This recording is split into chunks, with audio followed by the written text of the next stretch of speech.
जिस किसी ने भी इस बीज को देखा उसे मरना पड़ता है, लेकिन मैंने इसे सीधे निगल लिया था और 18 साल तक अपने अंदर पाला, क्योंकि मरने से पहले मेरे पिता ने मुझसे कहा था कि जैसे ही ये बीज मेरे अंदर अंकुरित होगा, मेरी जिंदगी पूरी तरह बदल जाएगी। लेकिन बीज के अंकुरित होने से पहले मैं बोल नहीं सकता, क्योंकि जैसे ही मैं अपना मुंह खोलूंगा, इस बीज की ओरा बाहर आ जाएगी, जिससे स्वर्गीय बिजली का क्रोध आकर्षित होगा और मैं बिजली गिरने से मर भी सकता हूं। इसलिए पूरे 18 सालों तक मैंने एक भी शब्द नहीं बोला और लोगों को लगा कि मैं गूंगा हूं। कल इन 18 सालों का आखिरी दिन है, लेकिन आज कुछ ऐसा हो गया जिसकी मैंने उम्मीद नहीं की थी। उस समय जियान लुआई अपनी गर्दन पर बड़ा चाकू रखकर चिल्ला रही थी, मैं फैन चेन से शादी करने से पहले मरना पसंद करूंगी। ये सुनकर किसी ने कहा, लुआई, अगर तुम ये रिश्ता तोड़ोगी तो लोग कहेंगे कि तुम एहसान फरामोश हो। ये सुनते ही हियन लुआ गुस्से में जमीन पर पैर पटकते हुए बोली, मुझे परवाह नहीं, मैं फैन चेन से शादी नहीं करूंगी। पिता, मेरे लिए कोई रास्ता निकालिए। हियन जेंग बहुत परेशान था और उसकी नजर अनजाने में मेरी तरफ गई, जो कोने में बैठा था। मेरी शक्ल बहुत आकर्षक थी, लंबा और संतुलित शरीर, शांत और बुद्धिमान आंखें, और मेरे अंदर एक अलग ही शांत ऑरा थी। मैं दिखने में बहुत अच्छा था, लेकिन अफसोस, मैं गूंगा माना जाता था और कई बार जांच के बाद यह भी साबित हो चुका था कि मेरे पास कोई स्पिरिचुअल रूट नहीं थी। दूसरी तरफ उसकी बेटी एक जीनियस थी, जिसके पास 6th ग्रेड स्पिरिचुअल रूट थी। उसे चान स्वान सेक्ट के एल्डर्स बहुत पसंद करते थे और जल्द ही उसे डायरेक्ट डिसाइपल बनाने वाले थे। उसका भविष्य बेहद उज्जवल था। हम दोनों बिल्कुल अलग दुनियाओं के लोग थे, एक आसमान में और दूसरा जमीन पर। तभी किसी ने कहा, पिता, अगर और कोई रास्ता नहीं है तो लुओई की जगह रुस्यू को शादी करने दीजिए। ये सुनते ही जियान परिवार के सभी लोग भीड़ के पीछे खड़ी जियान रुस्यू की तरफ देखने लगे। वह अपनी बड़ी बहन जैसी पतली और खूबसूरत लड़की थी। वह अपनी छोटी बहन जियान लुआई से भी ज्यादा सुंदर थी, लेकिन दुर्भाग्य से वह एक कॉन्कुबिन से पैदा हुई थी, इसलिए जियान परिवार में उसका दर्जा बहुत नीचे था। उसे एक गूंगे आदमी से शादी के लिए भेजना परिवार के कई लोगों को भी बुरा लग रहा था। जियान रीस्यू ने अपने लाल होंठ काटते हुए बेबस होकर कहा, पिता, मैं अभी भी आपकी सेवा करना चाहती हूं, कृपया मेरी शादी मत कराइए। लेकिन हियान जेन्यांग ने उसकी विनती को नजरअंदाज कर दिया और गंभीर स्वर में कहा, रूसवे, हमारा जियन परिवार पिछले 100 सालों से गिरावट में है। बड़ी मुश्किल से तुम्हारी बहन जैसा जीनियस पैदा हुआ है। परिवार का भविष्य उसी पर टिका है। मान लो कि तुम्हारा पिता तुमसे भीख मांग रहा है, अपनी बहन की जगह फैन चेन से शादी कर लो। उसे अब भी हिचकिचाते देख हियन जेन्यांग ने दांत भींचे और घुटनों पर बैठते हुए कहा, क्या तुम्हें अपने पिता को घुटनों पर देखकर ही मानना पड़ेगा? जियान रीस्यू डर गई और जल्दी से उसे उठाते हुए बोली, पिता, ऐसा मत कीजिए, मैं शादी कर लूंगी, ठीक है? उसकी आंखें शिकायत और दर्द से भरी हुई थीं। यह सुनकर हियन जेन्यांग खड़ा हो गया और उसके दिल का बोझ हल्का हो गया। उसने राहत की सांस ली और मेरी तरफ देखकर पूछा, लिटिल चेन, तुम्हारा क्या विचार है? मैं कोने में शांति से बैठा चाय पी रहा था। यह सुनकर मैंने सिर उठाया और नीचे सिर झुकाए खड़ी जियान रीस्यू को देखा, फिर मन ही मन आह भरी, कितनी बेचारी है, अपने ही परिवार के हाथों धोखा खा रही है। जियान परिवार की कभी भी अपनी प्रतिभाशाली बेटी जियान लुआई को मुझसे शादी कराने की मंशा नहीं थी। उन्होंने शुरू से ही जियान रियुसुए को बलि का बकरा बनाने का प्लान किया था। जियान लुआई का आत्महत्या की धमकी देना, चेन यिनफन का सब्स्टिट्यूट मैरिज का सुझाव देना और फिर जियान जेनियांग का फैमिली इमोशंस वाला खेल खेलना, यह सब पहले से तय था। जियान रीस्यू बहुत मासूम और दयालु थी, इसलिए आसानी से इस जाल में फंस गई। मैं ऐसी बेचारी लड़की की जिंदगी कैसे बर्बाद कर सकता था? मैंने अपने साथ रखा कागज और कलम निकाला और एक नोट लिखा, अंकल, रुस्यू को मजबूर करने की जरूरत नहीं है। जियान परिवार ने पिछले 10 सालों में मेरी देखभाल की है, इससे मेरे पिता का एहसान चुका दिया गया है। आज से यह शादी खत्म मानी जाए। सच कहूं तो जियान रीस्यू की वजह से नहीं, मैं पहले ही यह रिश्ता खत्म करने का सोच चुका था। 10 साल पहले मेरे पिता ने एल्डर जेन की जान बचाई थी, तभी से मैं जैन परिवार में रह रहा था। लेकिन 3 साल पहले मेरे पिता की मौत के बाद सब बदल गया। लोग मुझसे दूर होने लगे और जियान परिवार ने भी धीरे धीरे दूरी बना ली। मैं समझता था कि उनकी सहनशीलता खत्म हो चुकी थी। अगर उन्हें अपनी रेप्यूटेशन की चिंता न होती तो वे मुझे बहुत पहले ही घर से निकाल चुके होते। अब मेरे जाने का समय आ गया था। मेरा लिखा नोट पढ़ने के बाद हियन जनियन अंदर ही अंदर बहुत खुश हुआ। वह काफी समय से मुझे निकालना चाहता था, लेकिन मेरे पिता के एहसान की वजह से कुछ कर नहीं पा रहा था। अब जब मैंने खुद जाने की बात कही तो उसके लिए यह बहुत अच्छी खबर थी। लेकिन अचानक चेन यिन फन ने गंभीर चेहरा बनाकर कहा, लिटिल चेन, ऐसा नहीं हो सकता। ये शादी का वादा एल्डर ने तय किया था, हम इसे कैसे तोड़ सकते हैं? अगर वो विजयी होकर वापस आए और पता चला कि हमने वादा नहीं निभाया तो तुम्हारे अंकल और मुझे इसकी भारी कीमत चुकानी पड़ेगी। अगर तुम सच में हायन परिवार के एहसान मानते हो तो इन 10 सालों की देखभाल का बदला चुकाने के लिए रुसियो से शादी कर लो, ताकि हम सब एक परिवार बन जाएं। जियान परिवार के कुछ चालाक लोग तुरंत उसकी असली मंशा समझ गए। वह जियान रीस्यू की पूरी जिंदगी बर्बाद करके अपनी बेटी जियान लुआई के लिए खतरा खत्म करना चाहती थी। जियान रीस्यू की औंदरा बहुत खास थी। उसकी बेमिसाल खूबसूरती हर जगह मशहूर थी। कई बड़े परिवारों के युवा उससे शादी करना चाहते थे। अगर वह किसी अमीर परिवार में शादी कर लेती या किसी शक्तिशाली आदमी की कॉन्क्यूबाइन बन जाती तो वह जेन लुआई के लिए बड़ा खतरा बन सकती थी। लेकिन अगर उसकी शादी मुझ जैसे बेकार इंसान से कर दी जाए जिसकी कोई कीमत नहीं, तो वह खतरा हमेशा के लिए खत्म हो जाता। कितनी जहरीली सोच है। मैं सब कुछ साफ साफ समझ रहा था।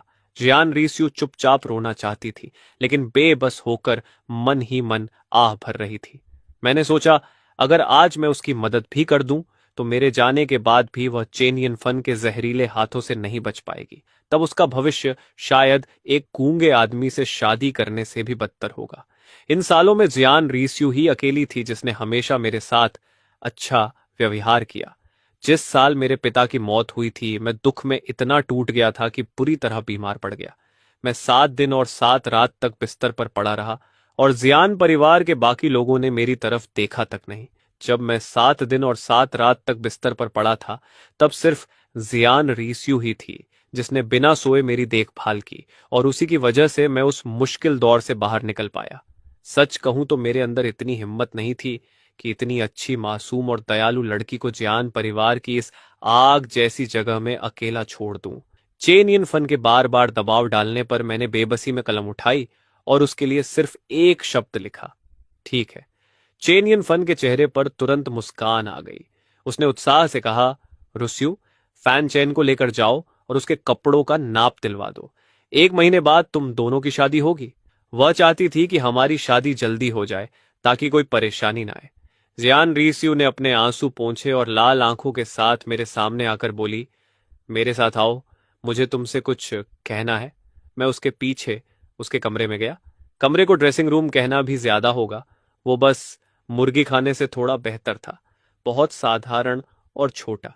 जियान रीस्यू ने दराज खोली और कोने में छुपा हुआ एक छोटा सा पाउच निकाला जो अलग अलग आकार के टूटे हुए चांदी के सिक्कों से भरा था। उसने धीरे से कहा, छोटे गूंगे, तुम्हें यह रिश्ता नहीं मानना चाहिए था। वो लोग सच में नहीं चाहते कि तुम मुझसे शादी करो।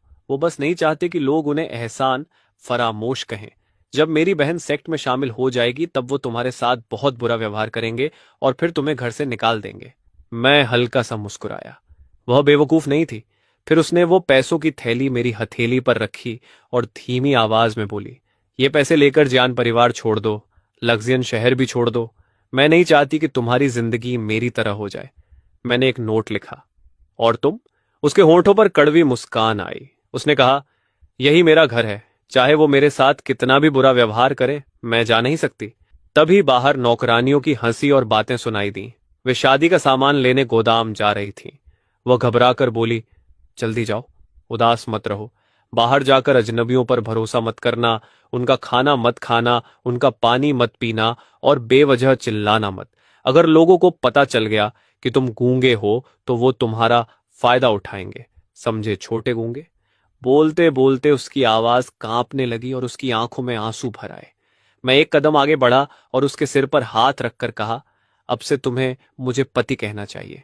जियान रीस्यू ने अचानक सिर उठाया। उसकी बड़ी बड़ी आंखें हैरानी से फैल गईं। तुमने बात की, तुम गूंगे नहीं हो। मैंने हल्की हंसी के साथ कहा, मैंने कब कहा था कि मैं गूंगा हूं? उसका दिमाग पूरी तरह उलझ गया। तुम गूंगे होने का नाटक कर रहे थे? क्यों? मैंने हाथ पीछे बांधे और खिड़की के बाहर आसमान की तरफ देखा।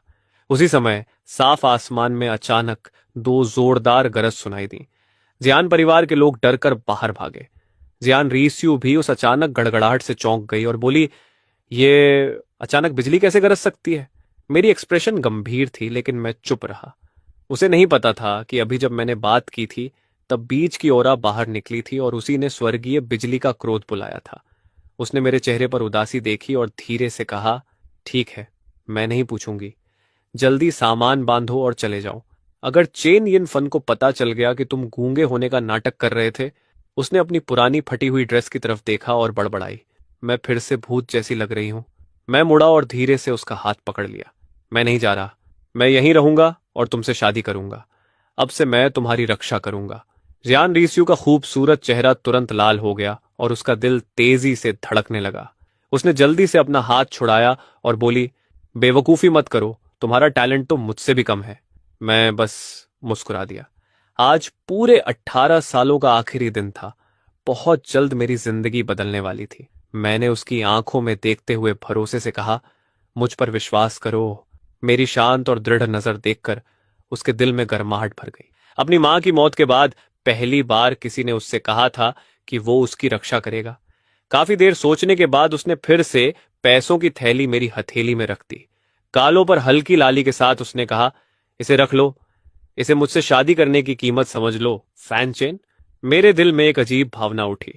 मैंने कभी नहीं सोचा था कि कोई लड़की अपनी सारी जमा पूंजी मुझे दहेज की तरह देकर मुझसे शादी करना चाहेगी। वह अपनी छोटी सी हथेली से मेरे कपड़े ठीक करते हुए धीरे से बोली, अंकल, फैन ने गरीबी में पूरी जिंदगी बिताई और तुम्हारे लिए कुछ बचा नहीं पाए। उम्मीद है ये पैसे तुम्हारे काम आएंगे, फैन चेन। अब मैं खुद को रोक नहीं पाया। मैंने उसकी कमर पकड़कर उसे अपनी तरफ खींच लिया। जियान रीस्यू शर्म से लाल हो गई, जैसे पतझड़ का पका हुआ फल। उसका दिमाग खाली हो गया और उसका शरीर पूरी तरह सख्त हो गया। वो बस मुझे उसे गले लगाने देती रही। काफी देर बाद उसे होश आया और वो घबराकर खुद को छुड़ाते हुए बोली, मैं कपड़ों का नाप दिलाने जा रही हूं। उसे भागते हुए देखकर मैंने पैसों की थैली मेज पर रखी और हल्की मुस्कान के साथ कहा, जेन रोसू, मैं तुमसे पूरे सम्मान और धूमधाम से शादी करूंगा। उसी समय चेन यिन फन के कमरे में लुसेन घुटनों के बल बैठा हुआ था और बेचैनी से बोला, आंटी, आप कजन रूसवे की शादी उस बेकार फैन चेन से कैसे कर सकती हैं? मैं भी 10 साल से जियान परिवार में रह रहा हूं। कृपया अपना फैसला वापस लीजिए और उसकी शादी मुझसे कराइए। लुसेन चेन यिन फन का भांजा था। वह बहुत होशियार था और उसके पास 3rd ग्रेड स्पिरिचुअल रूट थी। इसी वजह से चेन यिन फन उसे बचपन से जियान परिवार में लाई थी और उसे तैयार किया था। वह काफी टैलेंटेड निकला और सिर्फ 20 साल की उम्र में 5th ग्रेड कल्टीवेशन लेवल तक पहुंच गया था, जिससे चेन यिन फन की परिवार में काफी इज्जत बढ़ी थी। लेकिन उसकी सबसे बड़ी परेशानी यह थी कि लूसन हमेशा चेन रूस्यू को अपनी पत्नी मानता था। चेन यिन फन ने ठंडे स्वर में कहा, बाकी हर बात में मैं तुम्हें मान सकती हूं, लेकिन इस मामले में मैं तुम्हें बेवकूफी नहीं करने दूंगी। लेकिन लूसेन के दर्द भरे चेहरे को देखकर उसका दिल थोड़ा पिघल गया। उसने गहरे मतलब के साथ कहा, मैं सिर्फ तुम्हें उनकी शादी रोकने से मना कर रही हूं। शादी के बाद क्या होगा ये मैंने नहीं कहा। अगर फैन चेन अचानक मर जाए तो फिर तुम जियान रीस्यू से शादी कर सकते हो। लुसेन का चेहरा तुरंत खुशी से चमक उठा। मैं समझ गया, धन्यवाद आंटी। मैं अभी जाकर फैन चेन की शादी की तैयारी में मदद करता हूं ताकि उनकी शादी जल्दी हो जाए। चेन यिन फन ने सिर हिलाया और कहा, ठीक है, लेकिन कल सुबह जल्दी उठना मत भूलना। मैं तुम्हें डिटेक्शन टावर लेकर जाऊंगी ताकि तुम्हारी स्पिरिचुअल रूट दोबारा जांची जा सके। लुसीन ने सम्मान से हाथ जोड़कर हामी भरी और चेहरे पर मुस्कान ली बाहर चला गया। लेकिन जैसे ही लुसेन चेन यिन फन के कमरे से बाहर निकला, उसके चेहरे की मुस्कान धीरे धीरे गायब हो गई और उसकी आंखों में क्रूरता झलकने लगी। उसने मन ही मन सोचा, इस बूढ़ी औरत के दिमाग में सच में अच्छे प्लान आते हैं। अगर कल दोबारा टेस्ट में मेरी स्पिरिचुअल रूट पहले से ऊंची निकली तो मैं पूरे जियान परिवार के सामने जियान रूजू को छीन लूंगा। अगली सुबह बहुत जल्दी जियान परिवार के पश्चिमी आंगन के एक साधारण कमरे में मैं बेचैनी से इधर उधर टहल रहा था और बीच बीच में खिड़की से आसमान की तरफ देख रहा था। मेरी आंखें पूरी रात जागने की वजह से लाल हो चुकी थीं। मैं बेहद बेचैन था। मैं इस दिन का 18 सालों से इंतजार कर रहा था। मुझे लगा था कि मेरी इच्छा शक्ति बहुत मजबूत है और मैं इस पल का शांत मन से स्वागत करूंगा। लेकिन जब यह दिन सच में आया तो मैं पूरी रात सो नहीं पाया और दिल में अजीब बेचैनी थी। तभी आसमान से एक चमकदार रोशनी बादलों को चीरते हुए कमरे में आ गिरी। लगभग उसी समय मेरे दिमाग में क्रैक होने जैसी आवाज आई, जैसे कोई सख्त खोल टूट रहा हो। बीज आखिर अंकुरित हो गया। मैं तुरंत पालथी मारकर बैठ गया और अपनी सांस रोक ली।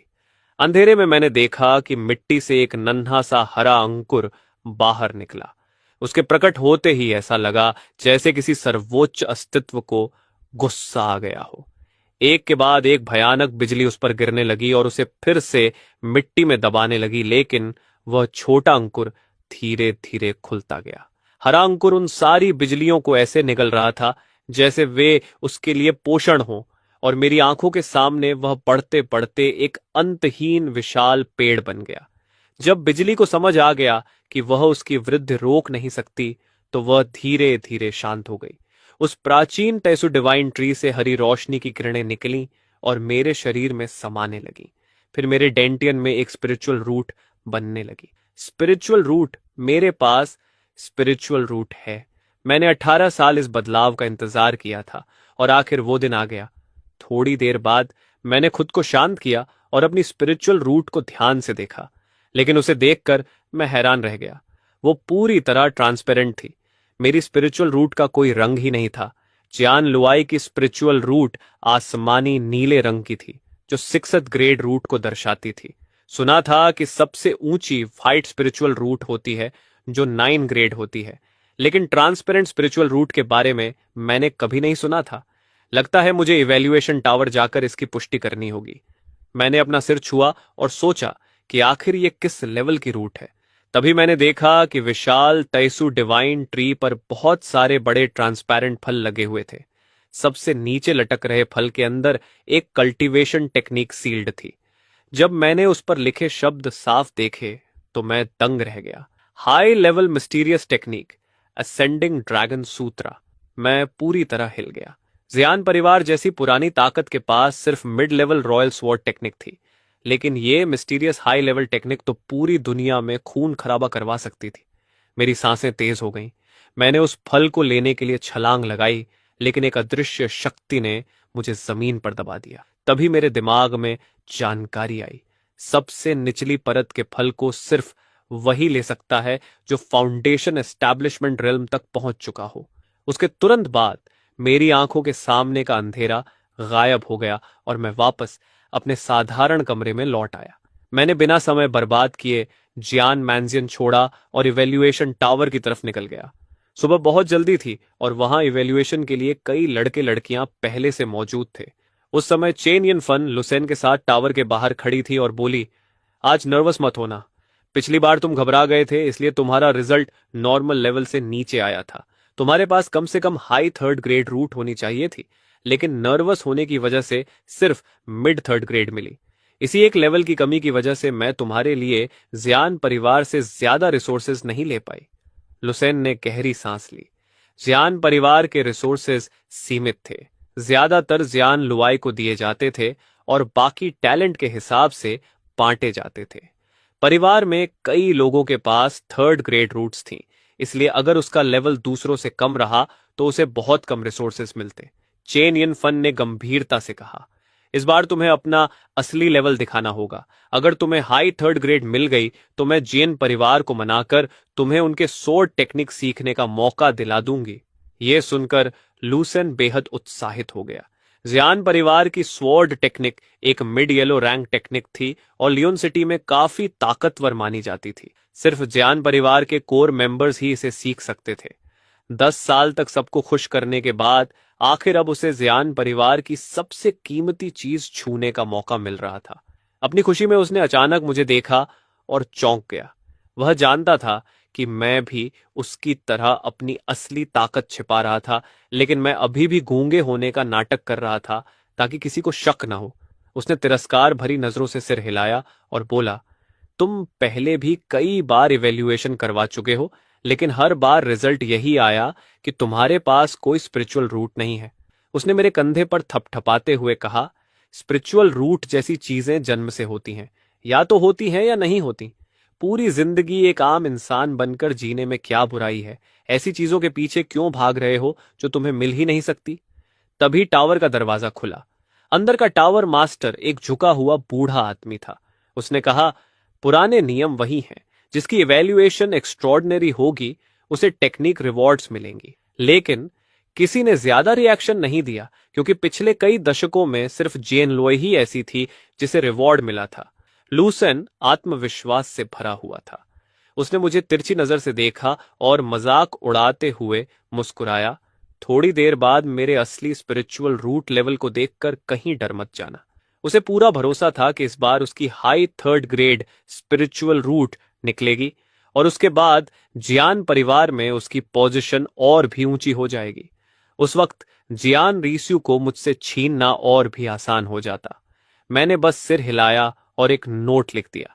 तभी टावर मास्टर के आदेश के साथ सभी लोग एक साथ टावर के अंदर टेस्टिंग रूम में दाखिल हुए। ये चौथी बार थी जब मैं यहां आया था। पत्थर का दरवाजा बंद होने के बाद मैं घबराहट में सीक्रेट रूम के बीचों बीच रखी चीज को देखने लगा। वहां हवा में एक क्रिस्टल रूलर तैर रही थी, जिस पर 9 अलग अलग रंगों के निशान बने थे, जो लेवल 1 से लेकर लेवल 9 तक को दर्शाते थे। जब कोई अपनी हथेली उस पर रखता तो स्पिरिचुअल रूट की क्षमता के हिसाब से रूलर एक्टिवेट होती और संबंधित रंग दिखाकर रूट का लेवल बताती। इसकी टेस्टिंग बेहद एक्यूरेट थी, इसमें कभी गलती नहीं होती थी। मैंने गहरी सांस ली, आगे बढ़ा और अपनी हथेली क्रिस्टल रूलर पर रख दी। अगले ही पल रूलर तेज रोशनी से चमक उठी। नीचे से एक एनर्जी वेव उठी और धीरे धीरे लाल निशान तक पहुंची, फिर बिना रुके नारंगी निशान पार कर गई। मेरा रुका हुआ दिल थोड़ा शांत हुआ। फिर वेव पीले निशान तक पहुंची और हैरान कर देने वाली स्पीड से हरे निशान से टकराई। मेरा दिल तेजी से धड़कने लगा। हरा रंग 4th ग्रेड स्पिरिचुअल रूट को दर्शाता था, जो पहले ही लूसेन से बेहतर था। लुक्सियन सिटी में भी इसे काफी रेयर और अच्छा टैलेंट माना जाता था, लेकिन वेव के रुकने का कोई इरादा नहीं था। सियान और फिर ब्लू, मैंने अपनी मुट्ठियां कस ली। मेरा दिल जोर जोर से कांपने लगा। 6th ग्रेड स्पिरिचुअल रूट, मैं जनलोय के लेवल तक पहुंच चुका था, लेकिन वेव फिर भी नहीं रुकी। Purple 7th grade, black 8th grade. मेरा दिल गले तक आ गया और मेरा मुंह सूख गया। मैं लक्ष्यन सिटी का हाईएस्ट रिकॉर्ड तोड़ चुका था, लेकिन टेस्ट अभी भी खत्म नहीं हुआ था। वेव एक झटके में सबसे ऊंचे व्हाइट मार्क तक पहुंच गई। मेरी पुतलियां सिकुड़ गईं और आंखों में बेकाबू खुशी भर गई। मेरे पास legendary 9th grade spiritual root थी, एक ऐसी लेवल जो पहले कभी नहीं देखी गई। लेकिन शौक यहीं खत्म नहीं हुआ, क्योंकि वो वेव फिर भी नहीं रुकी और ऊपर बढ़ती रही। क्रिस्टल रूलर के ऊपर सिर्फ खाली जगह थी, वहां कोई निशान नहीं था, लेकिन वेव लगातार ऊपर चढ़ती रही और आखिर एक जोरदार धमाके के साथ रूलर से बाहर निकल गई और सीक्रेट रूम से बाहर उड़ गई। मैं पूरी तरह स्तब्ध रह गया। यह आखिर किस तरह की स्पिरिचुअल रूट है? लगभग उसी समय बगल वाले रूम में लूसेन अपनी क्रिस्टल रूलर को देख रहा था। उसकी वेव बहुत धीरे धीरे ऊपर बढ़ रही थी, जैसे दीवार पर रेंगता हुआ घोंघा। बड़ी मुश्किल से वो मिडिल 3rd ग्रेड और हाई 3rd ग्रेड के बीच आकर रुक गई और उसका चेहरा बेहद बदसूरत हो गया। वह गुस्से से चिल्लाया, ऊपर जा, ऊपर जा, जल्दी ऊपर जा, कमीनी चीज। उसने क्रिस्टल रूलर को फूंक मारते हुए गालियां दी। उसे पूरा यकीन था कि इस बार हाई 3rd ग्रेड मिल जाएगी, लेकिन वो बस पाल बराबर अंतर से चूक गया। इसी छोटी सी कमी की वजह से वह जियान परिवार के रिसोर्सेस और चेन यिन फन द्वारा वादा की गई स्वॉर्ड टेक्निक दोनों खोने वाला था। तभी मेरी क्रिस्टल रूलर से निकली वेव उसके सीक्रेट रूम के पास से गुजरी। उसकी जबरदस्त इंपैक्ट फोर्स ने लूसेन की वेव को फिर से एक्टिवेट कर दिया। जो वेव पहले रुक चुकी थी, वो अचानक फिर ऊपर बढ़ने लगी और हरे, सायन, ब्लू, पर्पल और ब्लैक मार्क्स पार कर गई। आखिर वो धीरे धीरे व्हाइट मार्क तक पहुंची और वहां रुककर तेज चमकने लगी। बाहर टावर मास्टर आराम से रैटन चेयर पर बैठा था, एक हाथ में कलम और दूसरे में रिकॉर्ड बुक लिए हुए।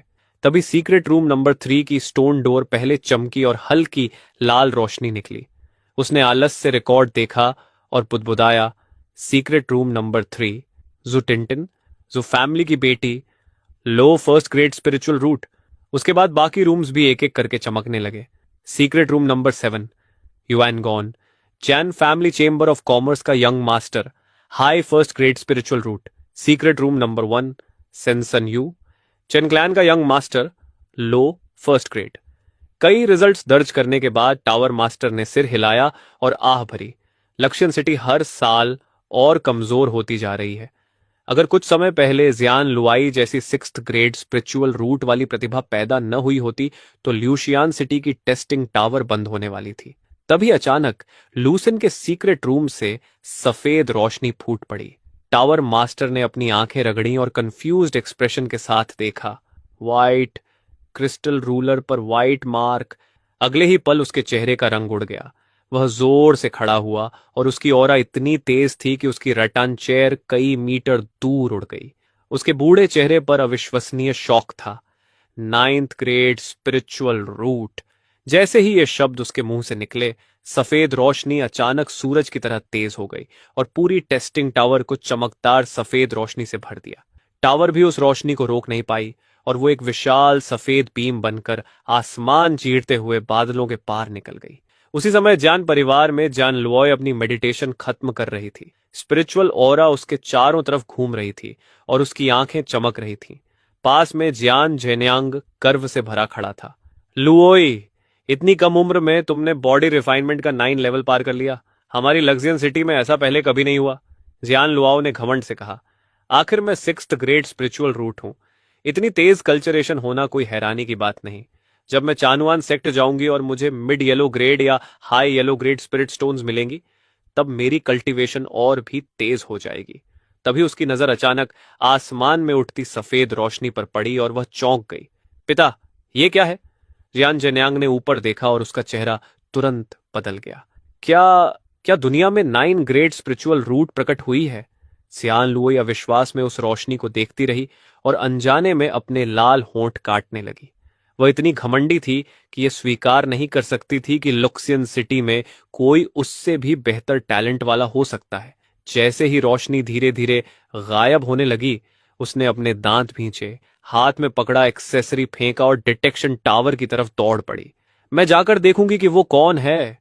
उसी समय अनगिनत योद्धा पागलों की तरह डिटेक्शन टावर की तरफ दौड़ पड़े, क्योंकि वे उस चमत्कार को अपनी आंखों से देखना चाहते थे जो सैकड़ों साल में सिर्फ एक बार होता है।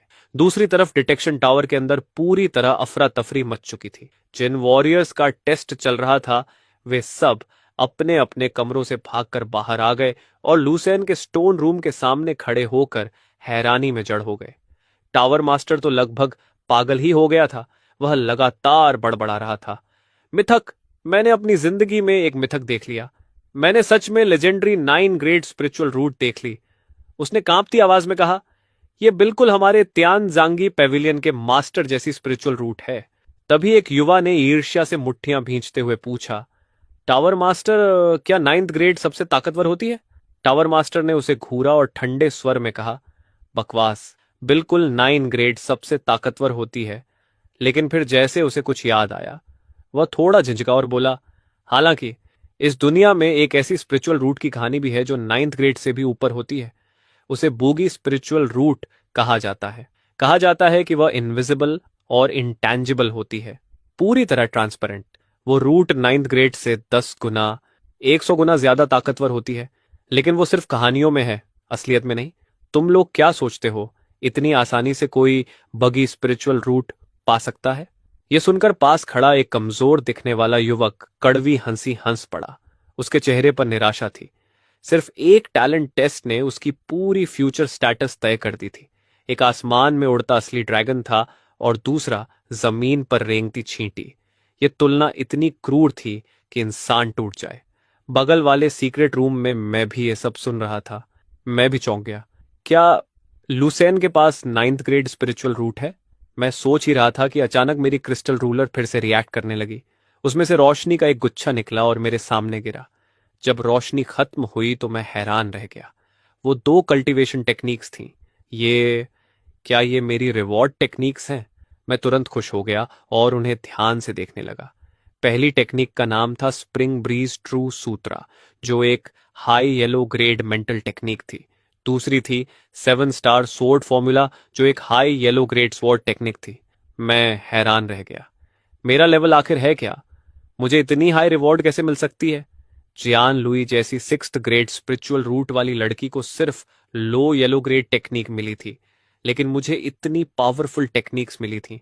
वजह चाहे जो भी हो, इस ट्रांसपेरेंट स्पिरिचुअल रूट और इन 2 टेक्निक्स के साथ मैं बहुत तेजी से मजबूत बन सकता था। मैंने दोनों टेक्निक्स से संभाल कर रख ली और स्टोन डोर खोल दिया। दरवाजा खुलने की तेज आवाज ने बाहर मौजूद सभी लोगों का ध्यान मेरी तरफ खींच लिया। किसी ने कहा, ओह, ये तो फैन चेन है। तुमने तो डरा ही दिया था, हमने सोचा लुसेन बाहर आया है। दूसरा हंसते हुए बोला, लगता है फैन चेन इस बार भी बिना स्पिरिचुअल रूट के ही निकला है। कोई और व्यंग्य से बोला, एक आसमान का चोजन सन है जिसके पास 9 ग्रेड रूट है, और दूसरा ऐसा इंसान जिसके पास रूट ही नहीं। फर्क देखो। मैंने भौहें सिकोड़ ली। मैं उनसे बहस करना चाहता था, लेकिन फिर सोचा, क्यों? चुपचाप अपनी 2 हाई येलो ग्रेड टेक्निक्स के साथ प्रैक्टिस करना और अपनी ताकत बढ़ाना ही सही रास्ता था। अभी मेरे पास कोई सहारा नहीं था। अगर लोगों को मेरी असली ताकत पता चल गई तो सिर्फ मुसीबतें आएंगी। तभी जियान लुआओ और जियान जेनियांग जल्दी जल्दी वहां पहुंचे और उन्होंने मुझे देखा। जियान जेनियांग ने पूछा, फैन चेन, तुम भी यहां हो? अंदर क्या हुआ? जियान लुओ ने अपने लाल होंठ काटते हुए बेचैनी से पूछा। मैंने एक कागज पर लिखा, लूसेन ने 9th grade spiritual root detect की है। ये पढ़ते ही जन लॉय का चेहरा सफेद पड़ गया और वह कई कदम पीछे हट गई। नहीं, ये नामुमकिन है। उसे यकीन ही नहीं हो रहा था कि सच में 9 ग्रेड टैलेंट पैदा हो गया, और वो भी लुसेन जैसा इंसान जो उनके ही घर में पला था। तभी टावर मास्टर ने जियान जनियांग को देखा और उसके चेहरे पर बेहद विनम्र मुस्कान आ गई। ब्रदर जान, बधाई हो। बहुत बहुत बधाई। जान जनियांग तो हैरान रह गया। टावर मास्टर आमतौर पर किसी को भाव नहीं देता था, सिर्फ सिटी लॉर्ड को देखकर हल्की मुस्कान देता था, लेकिन आज वह उसे ब्रदर जिन कह रहा था। जान जनियांग को लगा जैसे वह बादलों पर चल रहा हो। तभी ल्यूसियन सिटी का सबसे ताकतवर वॉरियर और सिटी लॉर्ड यीफेन भी तेजी से पहुंचा। उसने मुस्कुराते हुए कहा, पेट्रियार्क जियान, बधाई हो। आपकी फैमिली ने एक असली ड्रैगन पैदा किया है। जियान जेनियांग को तो लगने लगा कि वह सपना देख रहा है। पिछली बार जब वह महंगे गिफ्ट्स लेकर यीफेन से मिलने गया था तो उसे दरवाजे से ही भगा दिया गया था, लेकिन आज वही लोग खुद उससे दोस्ती करने आ रहे थे। एक ही रात में गिरती हुई जियान फैमिली अचानक लुसियन सिटी की सबसे चाही जाने वाली फैमिली बन गई थी। जियान जेनियांग काफी देर तक स्तब्ध खड़ा रहा, फिर उसे समझ आया कि यह सब लुसेन की वजह से हुआ है। तभी चेन यिनफेन गर्व से भरे चेहरे के साथ आई और बोली, पति, याद है जब मैंने सबके विरोध के बावजूद लूसेन को जियन फैमिली में लाकर उसे ट्रेन करने की बात की थी? जियान जेनियांग शर्मिंदा हो गया। उसने शुरुआत में इसका कड़ा विरोध किया था क्योंकि फैमिली रिसोर्सेज सीमित थे, लेकिन चेन यिनफेन के दबाव में मान गया था। उसने कभी नहीं सोचा था कि लूसेन इतना बड़ा टैलेंट निकलेगा। उसने भावुक होकर कहा, मैं अंधा था। मेरी पत्नी, तुम हमारी जियान फैमिली की लकी स्टार हो। तुम्हारी वजह से हमारी family future supreme power house से जुड़ गई। उसने चेन यिनफेन को गले लगा लिया। चेन यिनफेन खुशी से चमक रही थी। उसने कहा, क्या तुम्हें याद है किन्सान सिटी का वो 8th ग्रेड जीनियस? उसे सीधे ट्यांगी पवेलियन में लिया गया था और बाद में वो वहां का वाइस पेविलियन मास्टर बना। हमारा लूसेन तो 9th ग्रेड जीनियस है। ट्यांगी पवेलियन खुद उसे लेने आएगा। अब जैन फैमिली उसके साथ आसमान छुएगी। थोड़ी देर बाद आखिर लूसेन ने स्टोन डोर खोला और घमंड भरे कॉन्फिडेंस के साथ बाहर आया। वह जियान जेनियांग के सामने पहुंचा, एक घुटने पर बैठ गया और बोला, अंकल, इतने सालों तक मुझे पालने और ट्रेन करने के लिए धन्यवाद। लुसेन ने आपकी उम्मीदों को निराश नहीं किया। मैंने 9th ग्रेड स्पिरिचुअल रूट हासिल की है। यह सुनकर वहां मौजूद हर इंसान जियान जेनियांग को जलन और ईर्ष्या से देखने लगा। इतनी किस्मत आखिर किसे मिलती है कि उसके घर में ऐसा मॉन्स्ट्रस टैलेंट पैदा हो जाए? जियान जेनियांग इतनी बड़ी खुशी के बाद जरा भी घमंडी होने की हिम्मत नहीं कर पाया। उसने जल्दी से लूसेन को उठाया और कहा, ऐसा मत करो लूसेन, तुम 9th रैंक जीनियस हो। तुम्हारा अंकल कैसे सह सकता है कि तुम उसके सामने घुटनों पर बैठो? जल्दी उठो। लूसेन ने अपनी जिंदगी में पहली बार खुद को इतना पावरफुल महसूस किया।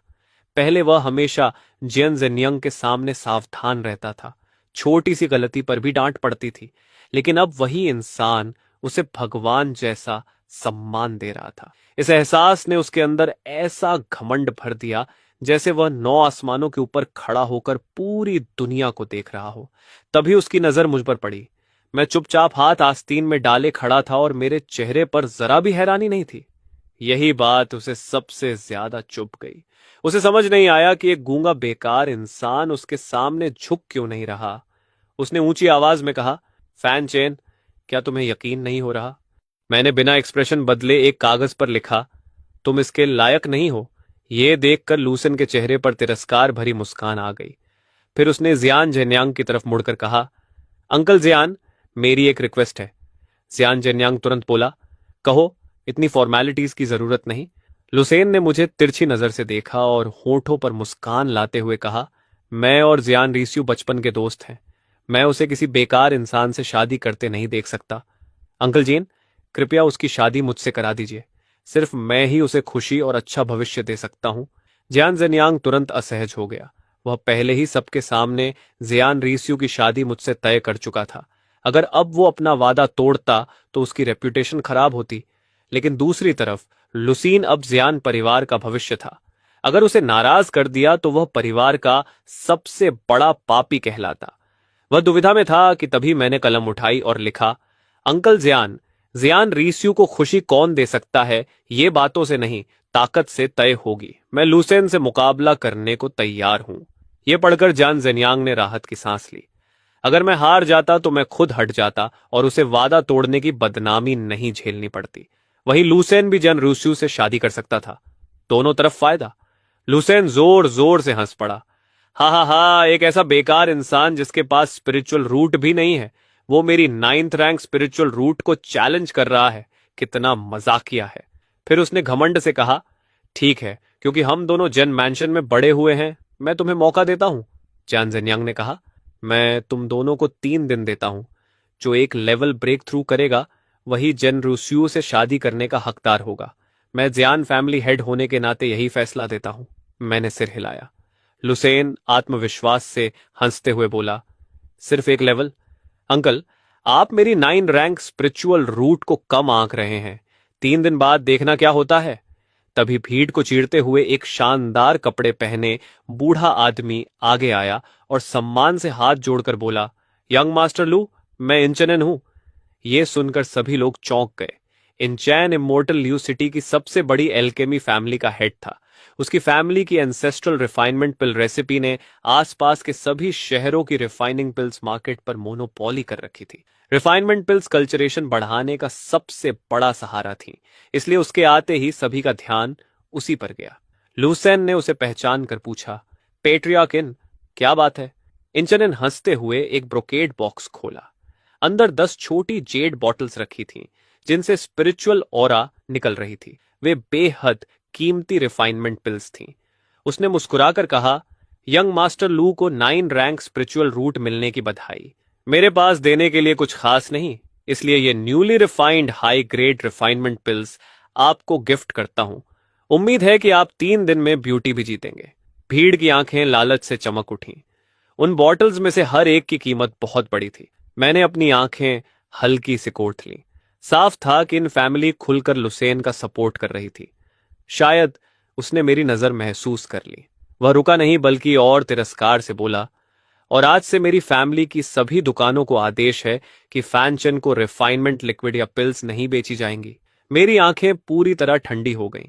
मैंने लिखा, इंचानन, उम्मीद है तुम्हें अपने फैसले पर पछतावा नहीं होगा। वह जोर से हंस पड़ा। पछतावा? तुम्हें छोड़कर यंग मास्टर लू का साथ देना मेरे जीवन का सबसे सही फैसला है। यह सुनते ही पूरी भीड़ हंस पड़ी। मैंने बस उसे गहराई से देखा और चुपचाप वहां से चला गया। तमाशा खत्म होते ही बाकी लोग भी धीरे धीरे चले गए। जियान मैंजिन लौटते ही मैंने खुद को कमरे में बंद कर लिया और तुरंत स्प्रिंग ब्रीज ट्रू सूत्र खोलकर ध्यान से पढ़ना शुरू किया। शायद सुप्रीम वॉइड एंशिएंट ट्री ने मेरे शरीर को बदल दिया था, क्योंकि इतनी गहरी हाई येलो ग्रेड टेक्निक मुझे बहुत आसानी से समझ आने लगी। जल्दी ही चारों दिशाओं से इनविजिबल ऑनरा मेरे टेंटियन में आने लगी और प्योर स्पिरिचुअल पावर में बदलने लगी। मैं बिना रुके पूरी रात कल्टीवेशन करता रहा, दुनिया की हर चीज भूल गया। अगली सुबह जब पहली सूरज की किरण कमरे में आई, तब मैंने धीरे से आंखें खोली। मेरे चेहरे पर खुशी की झलक थी। सिर्फ एक रात की कल्टीवेशन में मैं सफलतापूर्वक बॉडी रिफाइनमेंट के सेकंड लेयर तक पहुंच गया था। लेकिन ये अभी खुद को और जेन रूस्यू को बचाने के लिए काफी नहीं था। मुझे और ताकत चाहिए थी। जब मैंने दोबारा कल्टीवेशन करने की कोशिश की तो पता चला कि ऑरा अब्सॉर्ब करने की स्पीड बहुत धीमी हो गई थी। बॉडी रिफाइनमेंट रेलम में जितना ऊपर जाते हो, कल्टीवेशन उतनी धीमी होती जाती है। इसके लिए रिफाइनमेंट लिक्विड की जरूरत होती है, लेकिन वो बहुत महंगा था और इन फैमिली अब मुझे बेचने वाली नहीं थी। ये सोचकर मैं हल्का सा परेशान हुआ। तभी मैंने अचानक अपने माथे पर हाथ मारा। मरने से पहले पिता ने मुझे एक बॉक्स के बारे में बताया था, जिसे उन्होंने 10 साल तक अपने साथ रखा था और अपनी कब्र के सामने दफन कर दिया था। उन्होंने कहा था कि सीड जर्मिनेट होने से पहले उसे मत खोलना। क्या उसमें मेरे लिए कल्टीवेशन रिसोर्सेज हो सकते हैं? तभी बगल वाले आंगन से जियन रियुसुए की रोने जैसी आवाज आई। आंट चेन, ये इस महीने मेरे एंसेस्टर्स द्वारा दिए गए रिसोर्सेज हैं, कृपया इन्हें मुझसे मत छीनिए। मैंने बाहर झांका और देखा कि चेन यिनफन अपनी 2 पर्सनल मेट्स के साथ जियान रीस्यू को दीवार के पास दबाए खड़ी थी। दोनों मेट्स ने उसके हाथ पकड़ रखे थे, जबकि चेन यिनफेन उसके कपड़ों से जबरदस्ती एक बॉटल रिफाइनमेंट लिक्विड निकाल रही थी। उसका चेहरा हल्का ठंडा हो गया और चेन यिनफेन ने तिरस्कार से कहा, ये मत सोचो कि मुझे नहीं पता तुम ये रिफाइनमेंट लिक्विड उस बेकार फैन चेन को देने वाली थी। इतना कहकर उसने रिफाइनमेंट लिक्विड की बोतल जोर से जमीन पर पटक दी। कीमती रिफाइनमेंट लिक्विड पूरे जमीन पर फैल गया और मिट्टी में मिल गया। जियान रीस्यू घबराकर दोनों मेड़ों की पकड़ से छूटने के लिए संघर्ष करने लगी। जैसे ही वो छूटी, तुरंत जमीन पर घुटनों के बल बैठ गई और उस मिट्टी को अपने हाथों से समेटने लगी जो स्पिरिचुअल लिक्विड में भीग चुकी थी। वह कोशिश कर रही थी कि थोड़ा सा लिक्विड ही बचा ले, लेकिन लिक्विड और मिट्टी पूरी तरह मिल चुके थे। अब कुछ भी बचाना बेकार था। यह देखकर उसकी शांत प्रकृति भी टूट गई और उसकी आंखों से आंसू निकल पड़े। वह रोते हुए बोली, श्याओ चेन पहले ही बहुत दुख झेल चुका है, आप लोग उसे इतना क्यों सताते हैं? चैन यिन फन ने बेपरवाही से हाथ झाड़े और कहा, कौन उसे परेशान कर रहा है? ये रिफाइनमेंट लिक्विड हमारी जियान फैमिली की है। अगर उसमें हिम्मत है तो खुद जाकर कमा ले। अगर उसे एक औरत से छुपकर रिसोर्सेस लेने पड़ रहे हैं तो हमारी जेन मैंशन ही नहीं, सड़क का भिखारी भी उस पर थूकेगा। चलो। इतना कहकर वह संतुष्ट होकर इतराती हुई चली गई। जेन रिजुए जमीन पर बैठी रही, पूरी तरह बेबस। उसके चेहरे पर गिल्ट साफ दिख रहा था। तभी मैंने उसके कंधे पर हाथ रखा और धीरे धीरे उसकी पीठ थपथपाई। उसने पीछे मुड़कर मुझे देखा और भी ज्यादा रोते हुए बोली, माफ करना श्याओ चेन, मैं सच में बहुत बेकार हूं। अगर मैं थोड़ा और सावधान होती तो चेन यिन फन को पता नहीं चलता। मैंने उसकी पतली पीठ पर हल्के से हाथ फेरा और कहा, पगली, मैं तुम्हारा शुक्रगुजार हूं। तुम्हें कैसे दोष दे सकता हूं? चिंता मत करो, रिफाइनमेंट लिक्विड का इंतजाम मैं खुद कर लूंगा। तुम जाकर आराम करो और मेरी खबर का इंतजार करना। इतना कहकर मैं जल्दी से जियान मैंशन छोड़कर बाहर फेंसान इलाके में पहुंच गया। अपने पिता की कब्र के सामने घुटनों के बल बैठते हुए मैंने कागजी पैसे और अगरबत्तियां जलाईं और धीरे से कहा, पिता, आपका बेटा, ये नालायक बेटा आपसे मिलने आया है। मेरे दिमाग में पिता के साथ बिताए साल घूमने लगे। वह बहुत कम बोलते थे और शराब पीना पसंद करते थे। नशे में होते तो आसमान को गालियां देते जैसे किसी अन्याय का गुस्सा निकाल रहे हों, और होश में होते तो चांद को देखकर चुपचाप रोते रहते। लेकिन चाहे वह नशे में हो या होश में, जब भी मुझे देखते थे उनकी आंखें हमेशा बेहद नरम होती थीं। मैंने हल्की मुस्कान के साथ कहा, पिता, मैं शादी करने वाला हूं, लेकिन जियान लुआई से नहीं बल्कि जियान रियुसुए से, वही लड़की जिसे आप पसंद करते थे। आपने कहा था कि वही मेरे लिए सबसे सही पत्नी होगी। उसका स्वभाव बहुत अच्छा है और वो बहुत समझदार है। ये कहते कहते मैं मुस्कुराया, लेकिन आंखों से आंसू बहने लगे। अगर आप जिंदा होते तो बहुत खुश होते। जब हमारी शादी होगी तो मैं उसे जरूर आपसे मिलाने लाऊंगा।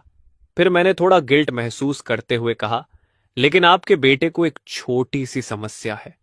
मुझे वो बॉक्स खोलना पड़ेगा जो आपने छोड़ा था। आपकी शांति भंग करने के लिए माफ कर दीजिए। मैंने कई बार झुककर माफी मांगी और फिर फावड़ा उठाकर कब्र के सामने की जमीन खोदने लगा। करीब 3 फीट नीचे जाकर मुझे आखिर एक काला बेरियल बॉक्स मिला, जो हैरानी की बात थी कि बिल्कुल भी सड़ा नहीं था।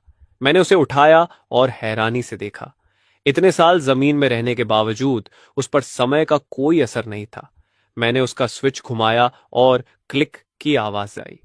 वो बॉक्स जिसे मेरे पिता ने 15 साल तक संभाल कर रखा था लेकिन कभी नहीं खोला, आखिर आज खुल गया। जैसे ही बॉक्स खुला, मेरी आंखें चौड़ी हो गईं। अंदर 2 जेड बॉटल्स रखी थीं जिनमें एमरल्ड ग्रीन स्पिरिचुअल लिक्विड भरा हुआ था। ये मिड ग्रेड रिफाइनमेंट लिक्विड था। मैं बेहद खुश हो गया। ये 2 बॉटल्स मेरी सबसे बड़ी परेशानी हल कर सकती थीं। मैंने बॉटल्स उठाई और तभी देखा कि नीचे एक लेटर और एक बैम्बू स्क्रोल भी रखा हुआ था। मेरा दिल जोर से धड़कने लगा। मैंने कांपते हाथों से लेटर खोला और अंदर पिता की हैंडराइटिंग देखकर मेरी आंखें भर आईं। श्याओचेन, ये 2 bottles mid grade refinement liquid तुम्हें तुम्हारा करंट बॉटल नेक पार करने में मदद करेंगी, लेकिन इससे भी ज्यादा जरूरी नीचे रखा बैम्बू स्क्रोल है। ये तुम्हारे पिता की बनाई ऑर्डिनरी ग्रेड सोल आर्ट है। मेरी अधूरी जिंदगी ने मुझे सिर्फ बेसिक्स समझने दिया और मैं मुश्किल से 2 स्टार सोल मास्टर बन पाया। उम्मीद है मेरा बेटा मुझसे आगे जाएगा और ऐसा महान सोल मास्टर बनेगा जो आसमान और धरती के बीच अडिग खड़ा रहे। तभी तुम्हारे पास खुद को बचाने की ताकत होगी। और आखिर में ये बेरियल बॉक्स तुम्हारी मां ने छोड़ा था। उसने कहा था कि जब तुम 5 स्टार सोल मास्टर बन जाओगे तब तुम इस बॉक्स की हिडन लेयर खोल पाओगे। मैं उस हिडन लेयर को कभी नहीं खोल पाया। यही मेरी सबसे बड़ी अधूरी इच्छा रही। आगे बढ़ो मेरे बेटे। आंसुओं की बूंदें लेटर पर गिरने लगीं और मुझे ऐसा लगा जैसे पिता आखिरी बार मेरे सामने मुस्कुरा कर विदा ले रहे हों। पिता, मैंने आंसू पोंछे और लेटर को बहुत संभाल कर रख लिया। मेरा दिल भावनाओं से भर चुका था। मुझे आज पता चला कि मेरे पिता कभी 2 स्टार सोल मास्टर थे। सोल मास्टर्स इस दुनिया की सबसे सम्मानित प्रोफेशन माने जाते थे। उनके पास आम लोगों से कहीं ज्यादा पावरफुल सोल पावर होती थी और वे अनगिनत रहस्यमयी स्पिरिचुअल टेक्निक्स इस्तेमाल कर सकते थे। इतना ही नहीं, वॉरियर्स के लिए जरूरी स्पिरिचुअल एलिक्सर्स भी वही बनाते थे। मॉर्टल मेडिसिन से अलग कल्चरेशन एलिक्सर्स अलग अलग स्पिरिचुअल हर्ब्स से बनाए जाते थे।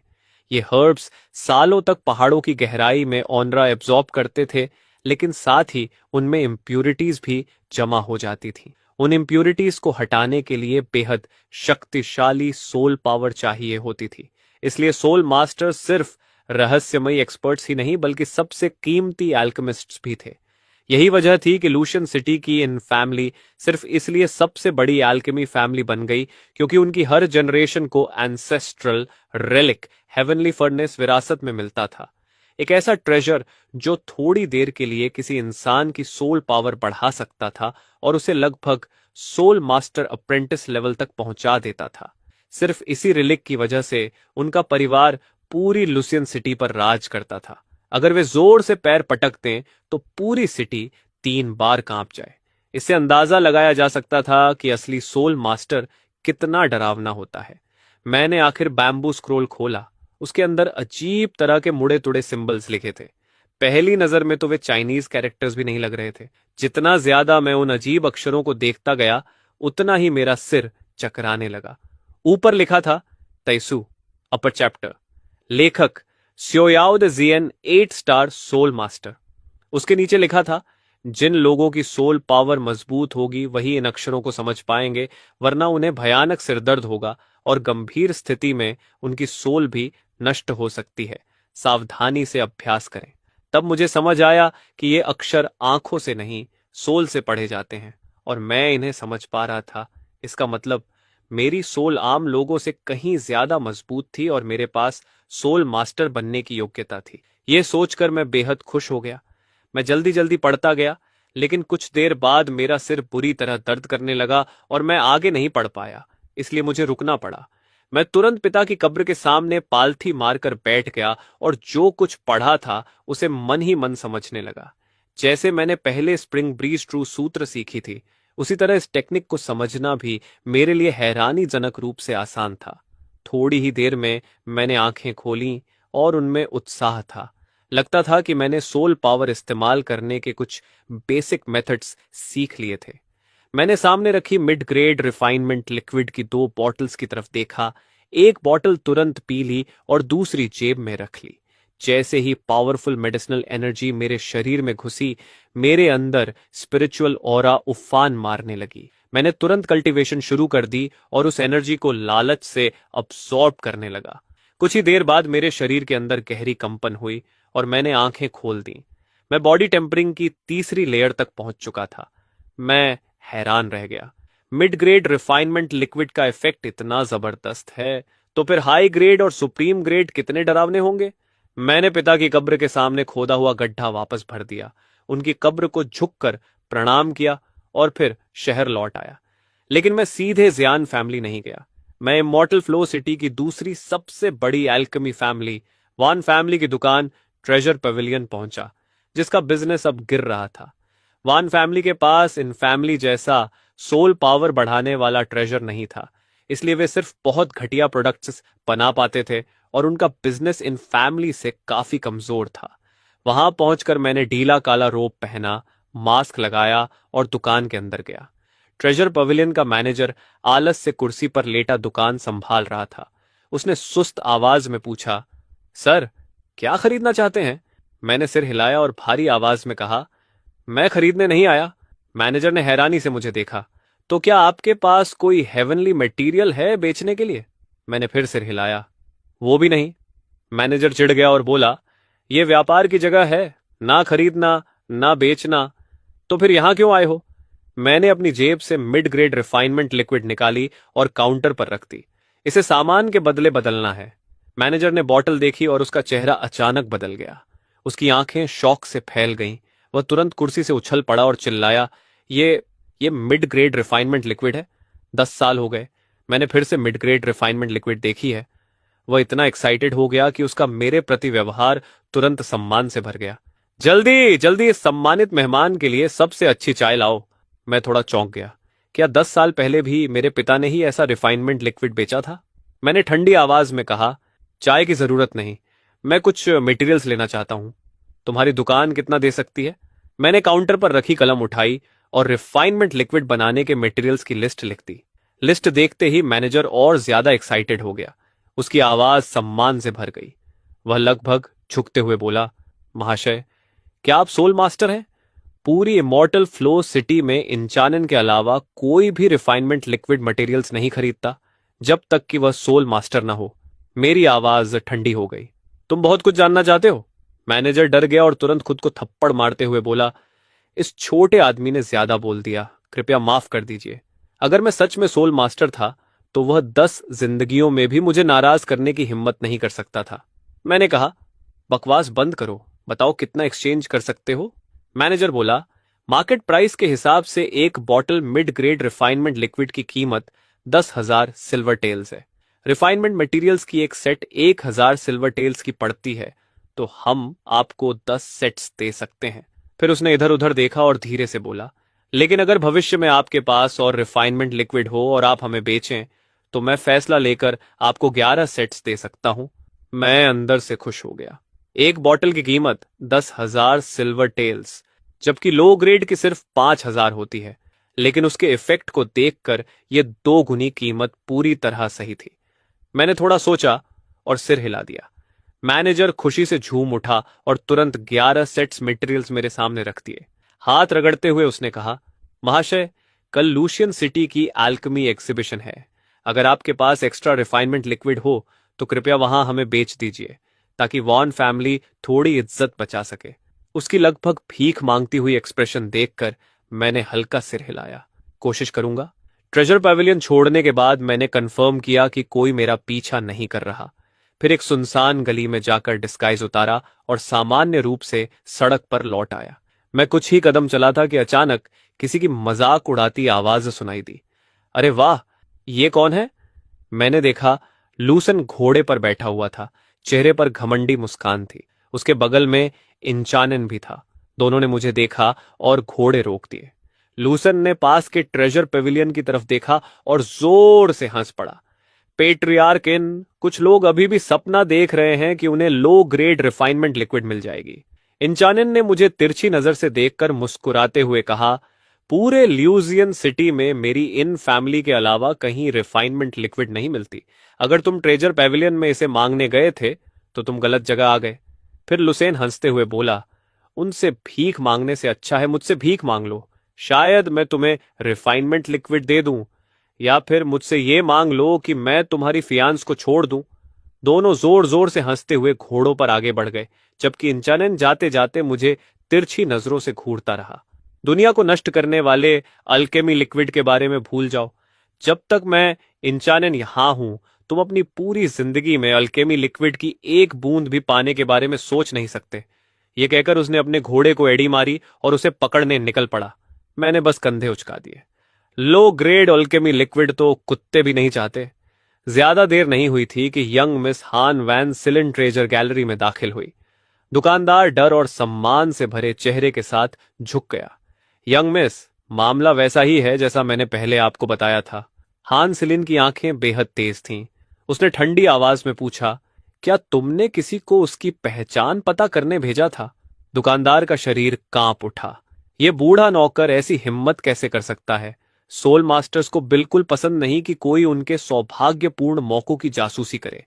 अगर हम उन्हें नाराज कर दें तो क्या हम हैंग परिवार पर मुसीबत नहीं लाएंगे? हान सिलिन का चेहरा थोड़ा नरम पड़ा।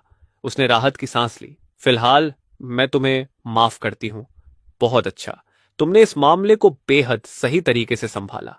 तुमने उस सोल मास्टर को पर्याप्त फायदे दिए, रिश्ता भी बेहतर किया और जरा भी लापरवाही नहीं की। आगे हमारी वैन फैमिली उस सोल मास्टर को अपने पक्ष में कर पाएगी या नहीं, यह पूरी तरह उसकी इच्छा पर निर्भर करेगा। अगर वह प्रदर्शनी में हमें कुछ मिड ग्रेड अल्केमी लिक्विड दे सके तो हम मशहूर हो जाएंगे और साथ ही इन फैमिली से मुकाबला भी कर पाएंगे। जैसे ही मैं हियन मैंशन वापस लौटा, मैंने अंदर पूरा हंगामा देखा। ढूंढो, ध्यान से ढूंढो, चाहे जमीन 3 फीट नीचे तक क्यों ना खोदनी पड़े, जीन रीस्यू को ढूंढ कर लाओ। क्या? कानाने रीस्यू गायब हो गई? मेरा दिल घबराहट से भर गया। तुरंत एक बुरा ख्याल आया। क्या वो बेवकूफ लड़की अकेले ही हेवनली ट्रेजर्स और कीमती मटेरियल्स ढूंढने निकल गई ताकि अपना रियलम तोड़ सके? अंधेरा होने वाला था और वो अब तक वापस नहीं आई थी। हो सकता है वो किसी खतरे में पड़ गई हो। मैंने देर करने की हिम्मत नहीं की। मैं तुरंत शहर के गेट से बाहर भागा और मिस्टी क्लाउड माउंटेन्स की तरफ दौड़ा, वही जगह जहां हेवनली ट्रेजर्स और कीमती मटेरियल्स मिलने की सबसे ज्यादा संभावना थी। मिस्टी क्लाउड माउंटेन्स की एक खाई के किनारे सीने पर चमगादड़ के निशान खड़े हुए 3 ताकतवर आदमी जेन रूस्यू को क्रूर नजरों से देख रहे थे। वह अपने पैरों के नीचे की बेलों को पकड़कर हवा में लटकी हुई थी। लंबे समय तक ऐसे लटके रहने की वजह से उसकी ताकत खत्म हो चुकी थी। उसका चेहरा कागज की तरह सफेद था और उसका शरीर बुरी तरह कांप रहा था। सुंदरी जेन, अब संघर्ष करना बंद कर दो, वरना नीचे गिरकर मांस का ढेर बन जाओगी, आगे खड़े आदमी ने होंठ चाटते हुए कहा। दूसरा आदमी हंसते हुए बोला, चलो जल्दी ऊपर आ जाओ। हर दुश्मनी की जड़ होती है और हर कर्ज का मालिक होता है। हम बस तुम्हें लूसन का जुए का कर्ज चुकाने के लिए पकड़ रहे हैं। हम कसम खाते हैं कि तुम्हारे साथ कुछ गलत नहीं करेंगे। लेकिन ऐसा कहते हुए भी उनकी लालची निगाहें एक पल के लिए भी नहीं हट रही थीं। अगर आकर्षक शरीर वाली जेन र्यूज्यू उनके हाथ लग जाती तो अंजाम सोचना भी मुश्किल था। जेन रिसुई ने दांत भींचकर एक एक शब्द बोलते हुए कहा, सपने में भी मत सोचना। आगे वाला आदमी गुस्से से भर गया। उसकी आंखों में खतरनाक चमक आई। उसे ऊपर खींचो। उसे विश्वास नहीं था कि जेन रुज्यू सच में खुद को छोड़कर इस अथाह खाई में कूद जाएगी। बाकी 2 आदमी तुरंत आगे बढ़े, बेलों को पकड़ा और पूरी ताकत से ऊपर खींचने लगे। जेन रीस्यू को लगा कि वह खाई के किनारे के और करीब आ रही है। वह निराश हो गई। जैसे ही उसने खुद को छोड़कर गिरने का फैसला किया, तभी दूर से तेजी से आते कदमों की आवाज सुनाई दी। उसके तुरंत बाद एक दर्दनाक चीख गूंजी। बेल खींच रहे आदमियों में से एक को अचानक लात मारकर अथाह खाई में गिरा दिया गया। उसकी काली परछाई लगातार चीखते हुए धुंध में गायब हो गई। बचे हुए 2 आदमी गुस्से में पलटे और नए आए व्यक्ति से लड़ने लगे। ज्यादा समय नहीं लगा और एक और आदमी चीखते हुए जमीन पर गिर पड़ा। आखिरी आदमी डर के मारे लड़खड़ाता हुआ भाग गया और कमजोर लेकिन धमकी भरी आवाज में चिल्लाया, स्नो फ्लोटिंग पैलेस के लोगों को मारने की हिम्मत की है? तुम मर चुके हो। तुम पूरी तरह खत्म हो। कानाने रियुसु हैरान रह गई। कौन आया? आखिर स्नो फ्लोटिंग पैलेस के इन 3 लोगों में से एक थर्ड लेयर ऑफ रिफाइनमेंट में था और बाकी 2 सेकेंड लेयर ऑफ रिफाइनमेंट में थे। तभी खाई के किनारे से एक सिर बाहर आया। कानाने रिस्यू ने देखा और तुरंत स्तब्ध रह गई। शाओ चैन! मैंने हाथ बढ़ाया और उसे एक झटके में ऊपर खींच लिया। नीचे देखा तो उसकी हथेलियां फट चुकी थीं और बहता हुआ खून उस स्पिरिचुअल ग्रास को लाल कर रहा था जिसे वह कसकर पकड़े हुई थी। ज्यादा दबाने की वजह से वह स्पिरिचुअल ग्रास भी टेढ़ी हो चुकी थी और उसकी चमक फीकी पड़ गई थी। उसकी आवाज निराशा से भरी थी। इसे ढूंढने में मुझे बहुत मेहनत लगी थी। मेरा दिल भावनाओं से भर गया। मैंने उसे धीरे से गले लगाया और धीमी आवाज में कहा, भविष्य में मेरे लिए अपनी जान जोखिम में मत डालना। चेन रियोस्यू मेरे सीने से लग गई। उसे इस बात का अफसोस था कि वह मेरी मदद नहीं कर सकी, लेकिन साथ ही इस बात की मिठास भी थी कि मैं उसे इतना महत्व देता हूं। तो मैं फैन जेन के दिल में इतनी महत्वपूर्ण हूं? मैंने उसे शांत किया। फिर मैं जमीन पर पड़े स्नो फ्लोटिंग पैलेस के लोगों की लाशों की तरफ मुड़ा। मेरे मन में एक विचार आया। मैं झुका और थोड़ी देर टटोलने के बाद एक लाश से एक टोकन निकाला। वह सच में स्नो फ्लोटिंग पैलेस का टोकन था। सिटी लॉर्ड मैंशन पहले ही इन पर इनाम घोषित कर चुका था। स्नो फ्लोटिंग पैलेस के एक दानव को मारने पर सिटी लॉर्ड मैंशन के सोल स्पिरिचुअल पूल में एक बार कल्टीवेशन करने का मौका मिलता था। मैंने टोकन रख लिया और आसमान की तरफ देखा। अब पूरी तरह अंधेरा हो चुका था और पहाड़ का रास्ता दिखाई नहीं दे रहा था। मजबूर होकर मैं जेन रिस्यू को लेकर एक सुरक्षित गुफा में रात बिताने चला गया। रात और गहरी होती गई। थकान की वजह से जेन रिस्यू गहरी नींद में सो गई। मैं उसके पास उसकी रक्षा करते हुए बैठा रहा, लेकिन खाली नहीं बैठा। मैंने ट्रेजर पेविलियन से बदले हुए रिफाइनमेंट लिक्विड के मटेरियल निकाले और अपने हाथों से रिफाइनमेंट लिक्विड बनाने की कोशिश शुरू कर दी। अगली सुबह मैंने जमीन पर पड़े राख के ढेर को देखा और दर्द से आह भरी।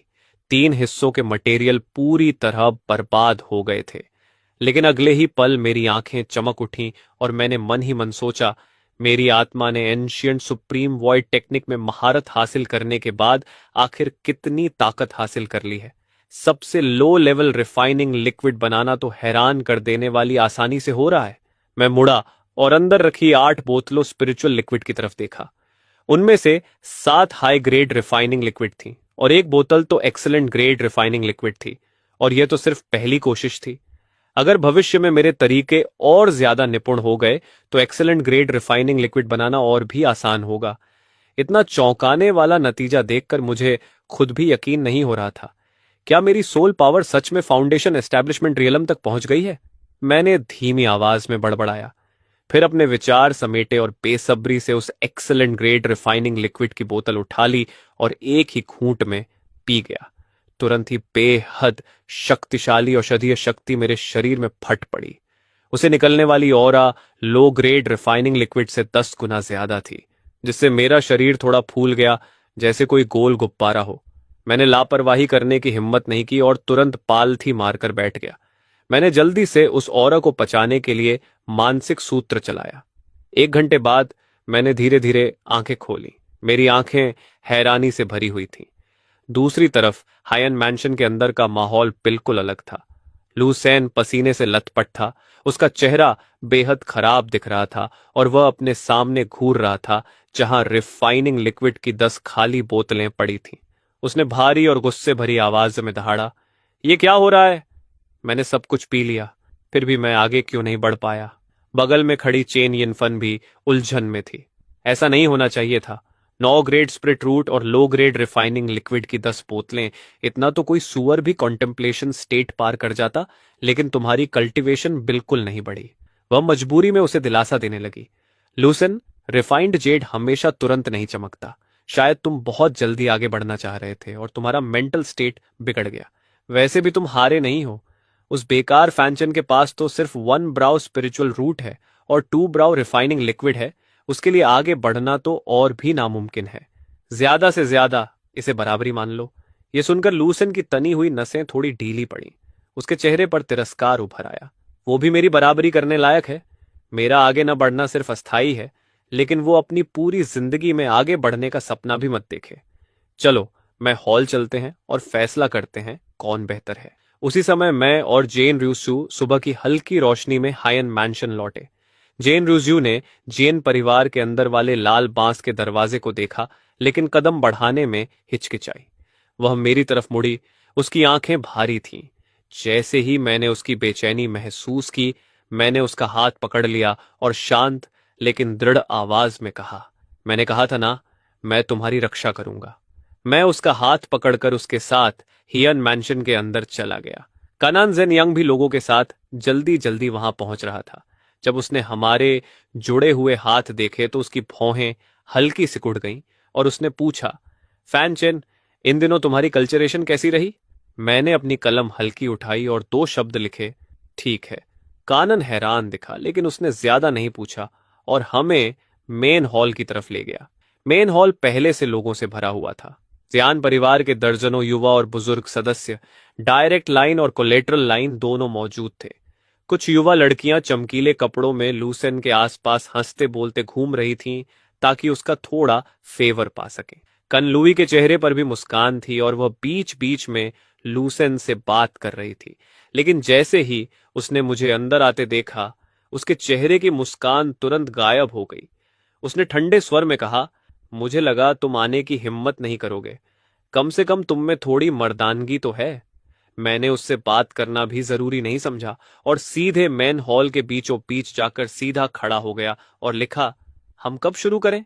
मेरी शांत और आत्मविश्वास भरी ऑरा देखकर वहां मौजूद सभी लोगों के चेहरे हल्के बदल गए। जेन लुओ यी की आंखों में भी हैरानी चमकी और उसने मुझे ऊपर से नीचे तक देखा। चेनियन फैन ने अपनी चाय की प्याली हल्के से थपथपाई और धीरे से कहा, फैन चेन, क्या तुम्हें शुरुआत में लगाई गई शर्त याद है? अगर तुम लुसेन से कमजोर निकले तो अफसोस की बात है कि जेन रीस्यू की शादी लुसेन से करनी होगी। मैंने आंखें उठाकर उसे ठंडे भाव से देखा और अपनी कलम घुमाई।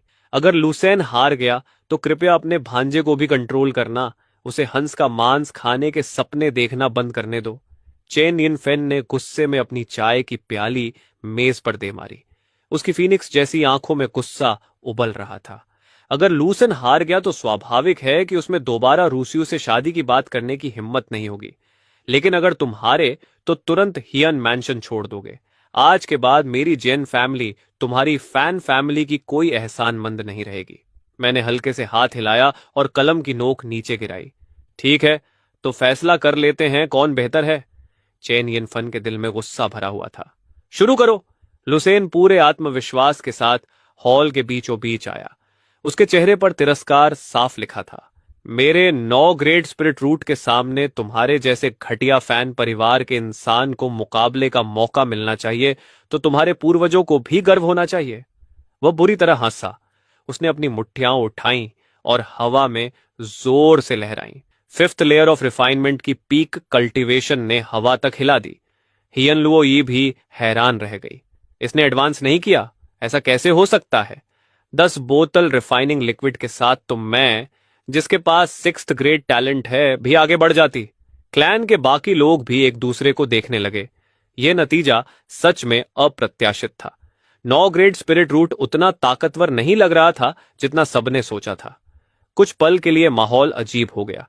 चेनियन फेन जल्दी से बात संभालते हुए बोली, कल्टीवेशन का रास्ता आसान नहीं होता। सिर्फ 3 दिनों में 5th लेयर ऑफ रिफाइनमेंट की पीक तक पहुंचना भी बड़ी बात है।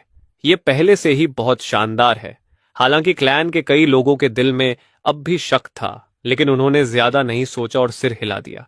हाँ, चाहे कुछ भी हो, यह बिना स्पिरिचुअल रूट वाले किसी बेकार इंसान से तो तुलना नहीं कर सकता। तभी किसी ने अचानक चीख कर कहा, फर्स्ट लेयर ऑफ रिफाइनमेंट, ये फर्स्ट लेयर ऑफ रिफाइनमेंट है। चेन रीस्यू ने अपना मुंह ढक लिया। उसकी आवाज खुशी और अविश्वास से कांप रही थी। श्याओ चेन, तुमने ब्रेक थ्रू कर लिया। जियान लुओ की आंखों में यकीन करना मुश्किल था। इसके पास स्पिरिचुअल रूट है? लुसेन की आंखें पूरी तरह फैल गईं। उसे अपनी आंखों पर भरोसा नहीं हो रहा था। जिस बेकार इंसान को उसने कभी अहमियत नहीं दी, उसने सच में फर्स्ट लेवल ट्रेनिंग पार कर लिया था और उसे हरा दिया था। यह कैसे हो सकता है? वह इसे स्वीकार नहीं कर पा रहा था। मैं 9 ग्रेड स्पिरिचुअल रूट्स वाला जीनियस एक बेकार इंसान से हार गया? मैंने अपनी कलम उठाई और एक लाइन लिखी। अगर मेरे फैन परिवार के पूर्वजों को पता चले कि मैंने 9 ग्रेट स्पिरिचुअल रूट्स वाले किसी इंसान को हराया है तो उन्हें और भी ज्यादा गर्व होगा। कुछ देर पहले लुसेन की गई हंसी उड़ाना अब उसके चेहरे पर जोरदार थप्पड़ जैसा लग रहा था। वह गुस्से में मुट्ठियां भींचता रहा। चेन यिन फन को भी लगा कि उसकी इज्जत चली गई। उसने ठंडी आवाज में कहा, सिर्फ फर्स्ट लेवल ट्रेनिंग पार किया है और देखो कैसी विजेता वाली शक्ल बना रहा है। क्या फर्स्ट लेवल ट्रेनिंग पार करना और सिक्स्थ लेवल ट्रेनिंग पार करना एक जैसा है? दूसरा, पहले से 5 गुना मुश्किल है। मैं बस मुस्कुराया, हाथ उठाया और फिर एक मुक्का हवा में मारा। हवा में हल्की विस्फोट जैसी आवाज गूंजी। जेन रियुसु शौक में अपना मुंह खोल कर रह गई। Second level training? शाओचेन, तुमने सच में सेकंड लेवल ट्रेनिंग भी पार कर लिया, और वो भी सिर्फ 3 दिनों में? अब तो हियन लुओ भी अपनी सीट पर नहीं बैठ सकी। उसके खूबसूरत चेहरे पर गहरा शौक था। मैं भी 3 दिनों में सेकंड लेवल ट्रेनिंग पार नहीं कर सकती।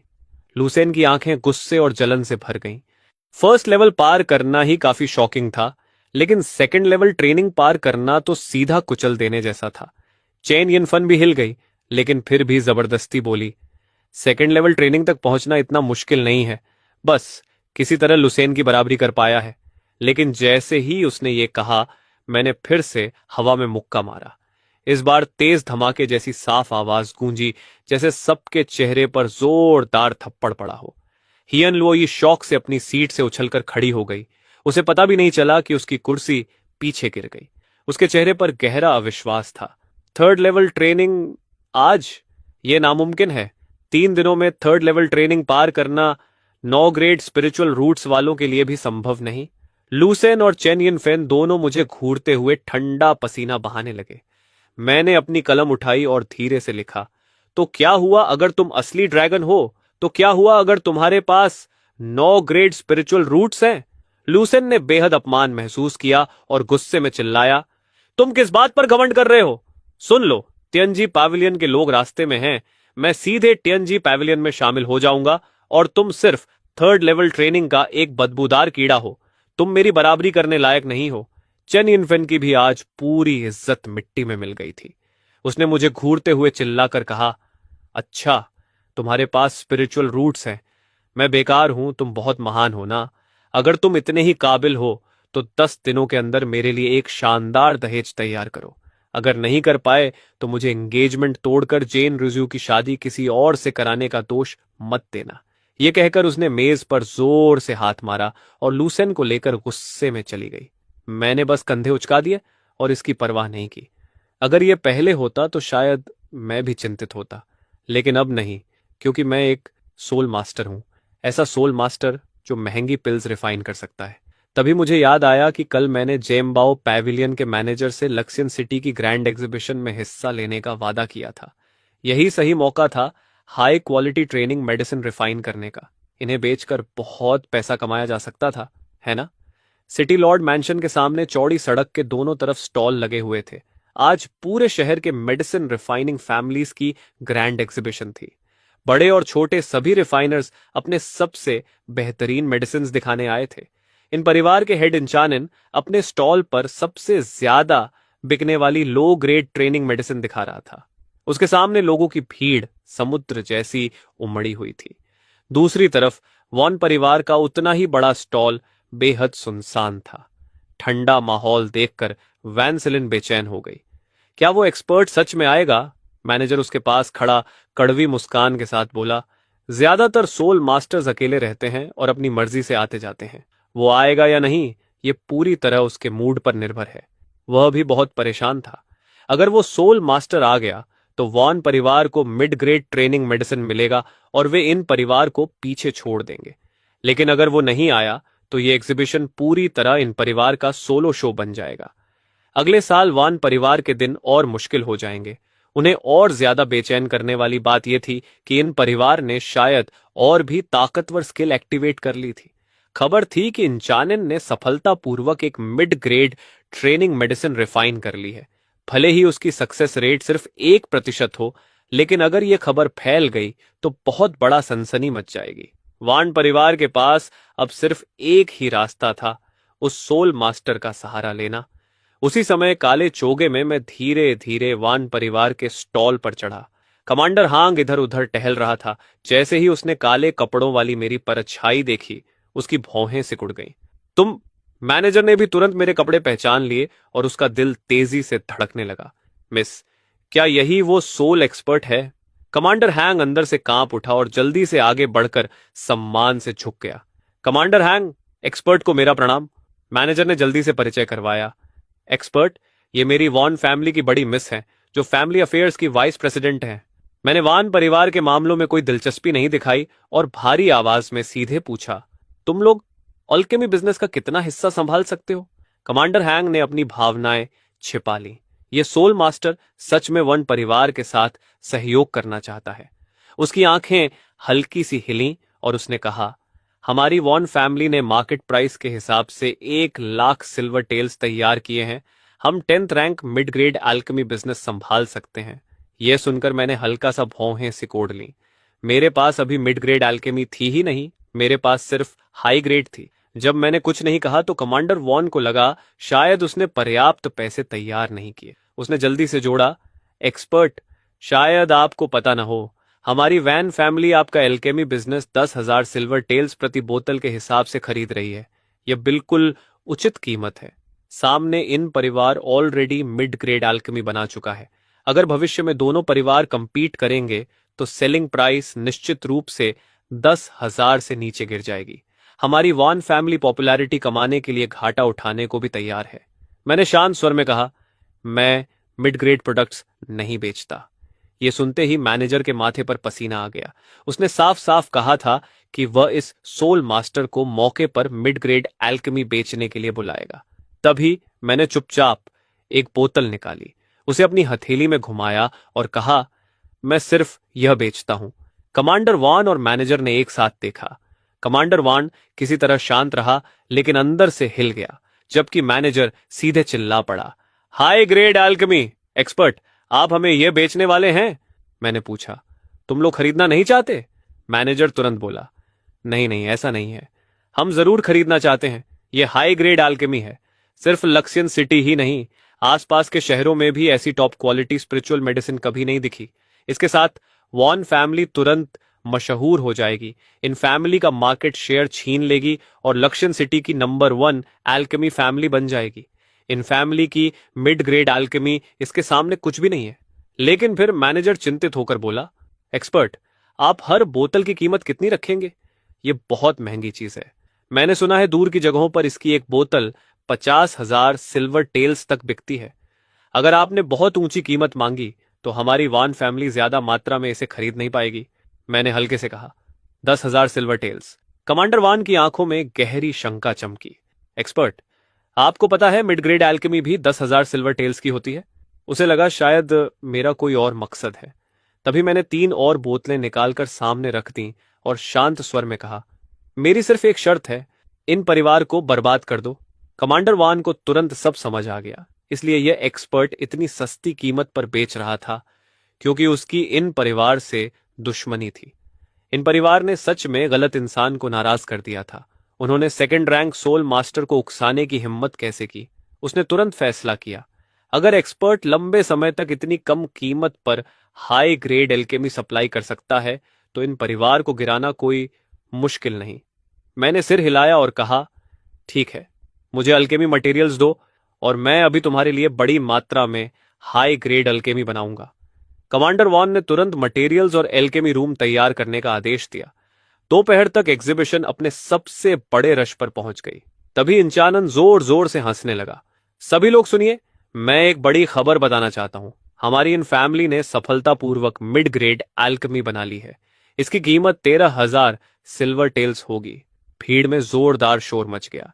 भले ही यह मार्केट प्राइस से महंगी थी, लेकिन मिड ग्रेड अल्केमी ऐसी चीज थी जिसकी डिमांड ज्यादा और सप्लाई बहुत कम थी। खरीद पाना ही किस्मत की बात थी, इसलिए थोड़ी महंगी होने पर भी लोग तैयार थे। अपने स्टॉल की तरफ उमड़ती भीड़ देखकर इंचानन जोर से हंसा।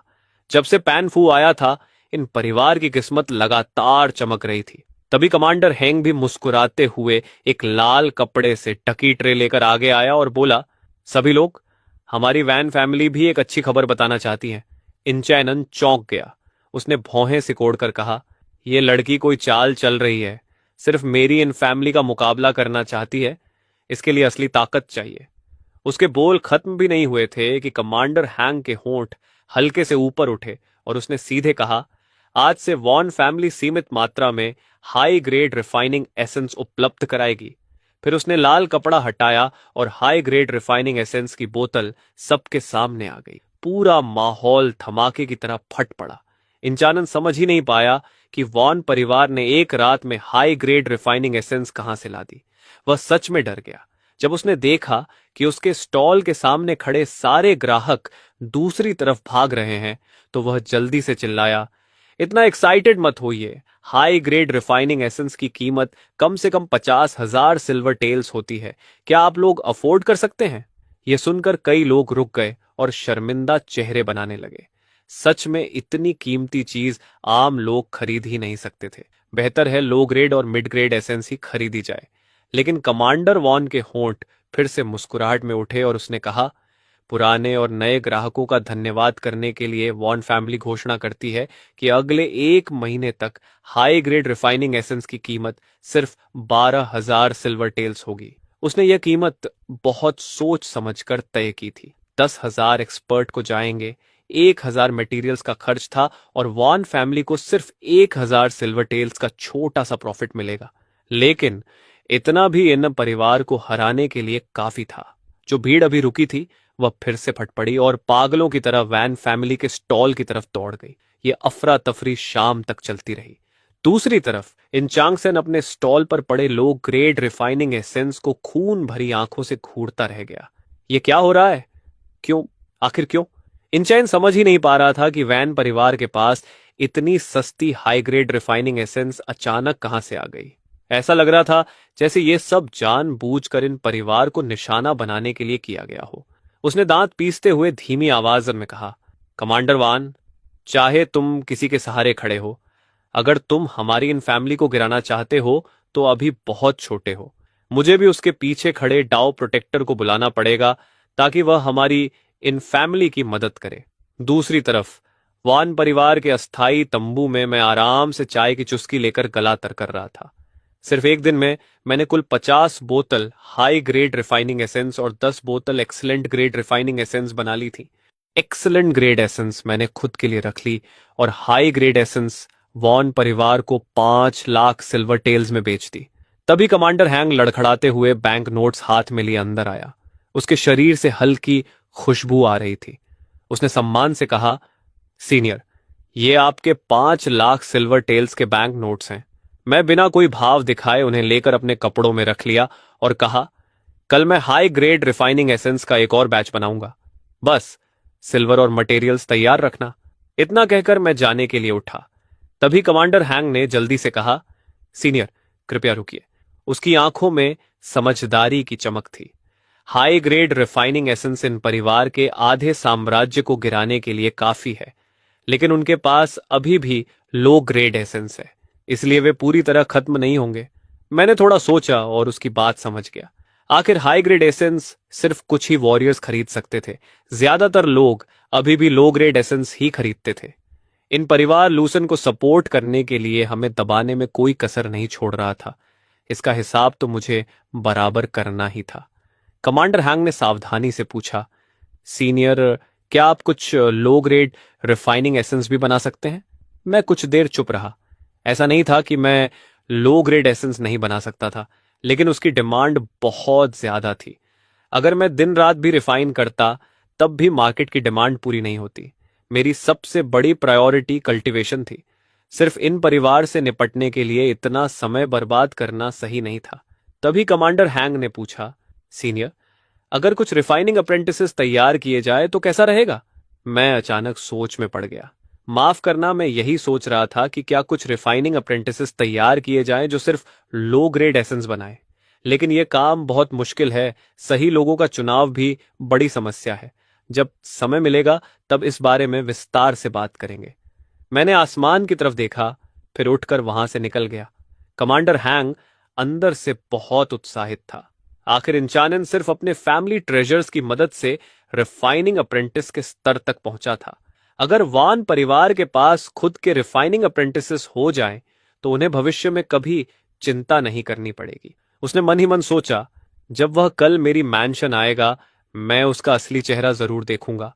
होप ब्रेकिंग क्रिस्टल हमारे वान परिवार का ट्रेजर है। चेन, जल्दी जाओ और होप ब्रेकिंग क्रिस्टल ले आओ।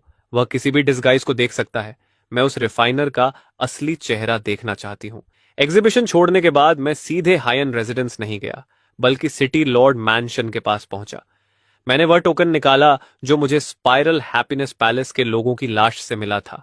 गार्ड लीडर ने टोकन देखते ही सम्मान से कहा, इतनी कम उम्र में तुम स्पाइरल हैप्पीनेस पैलेस के लोगों को मार सकते हो, सच में कमाल हो। स्पाइरल हैप्पीनेस पैलेस एक ईविल ऑर्गेनाइजेशन थी जो चंगवन सेक्ट के इलाके में फैली हुई थी। वे जलाते, मारते, लूटते और हर तरह की बुराई करते थे। उनकी कई ब्रांचेस थीं। चंगवन सेक्ट ने उन्हें खत्म करने के लिए कई बार रेड की, लेकिन पूरी तरह मिटा नहीं पाई। मजबूर होकर सेक्ट ने अलग अलग सिटी लॉर्ड मैंशंस को रिवॉर्ड मिशंस जारी करने का आदेश दिया, लेकिन स्पाइरल हैप्पीनेस पैलेस के लोग इतने खतरनाक थे कि आम वॉरियर्स उनसे उलझने की हिम्मत नहीं करते थे। इसलिए बहुत कम लोग मिशन पूरा कर पाते थे। गार्ड लीडर बोला, तुम्हें डार्क क्लाउड स्पिरिचुअल पूल में एक बार कल्चरेशन करने का अधिकार है, मेरे साथ चलो। उसके पीछे चलते हुए मैं सिटी लॉर्ड मैंशन के एक कोने में पहुंचा। वहां 2 सीक्रेट चैम्बर्स थे और उनके नीचे डार्क क्लाउड स्पिरिचुअल पूल था, जहां से लगातार घनी स्पिरिचुअल ऑनरा निकल रही थी। जब मैं पहुंचा तो एक बैंगनी कपड़े पहनी हुई लड़की पहले से वहां खड़ी थी। वह बेहद लंबी थी, उसकी टांगें सीधी और आकर्षक थीं।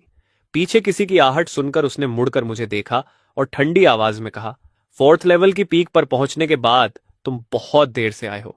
जाओ, एक सीक्रेट चेंबर चुनो और अंदर जाकर आराम करो। मैं सीधा खड़ा हो गया और पूछा, देर से आने का क्या मतलब?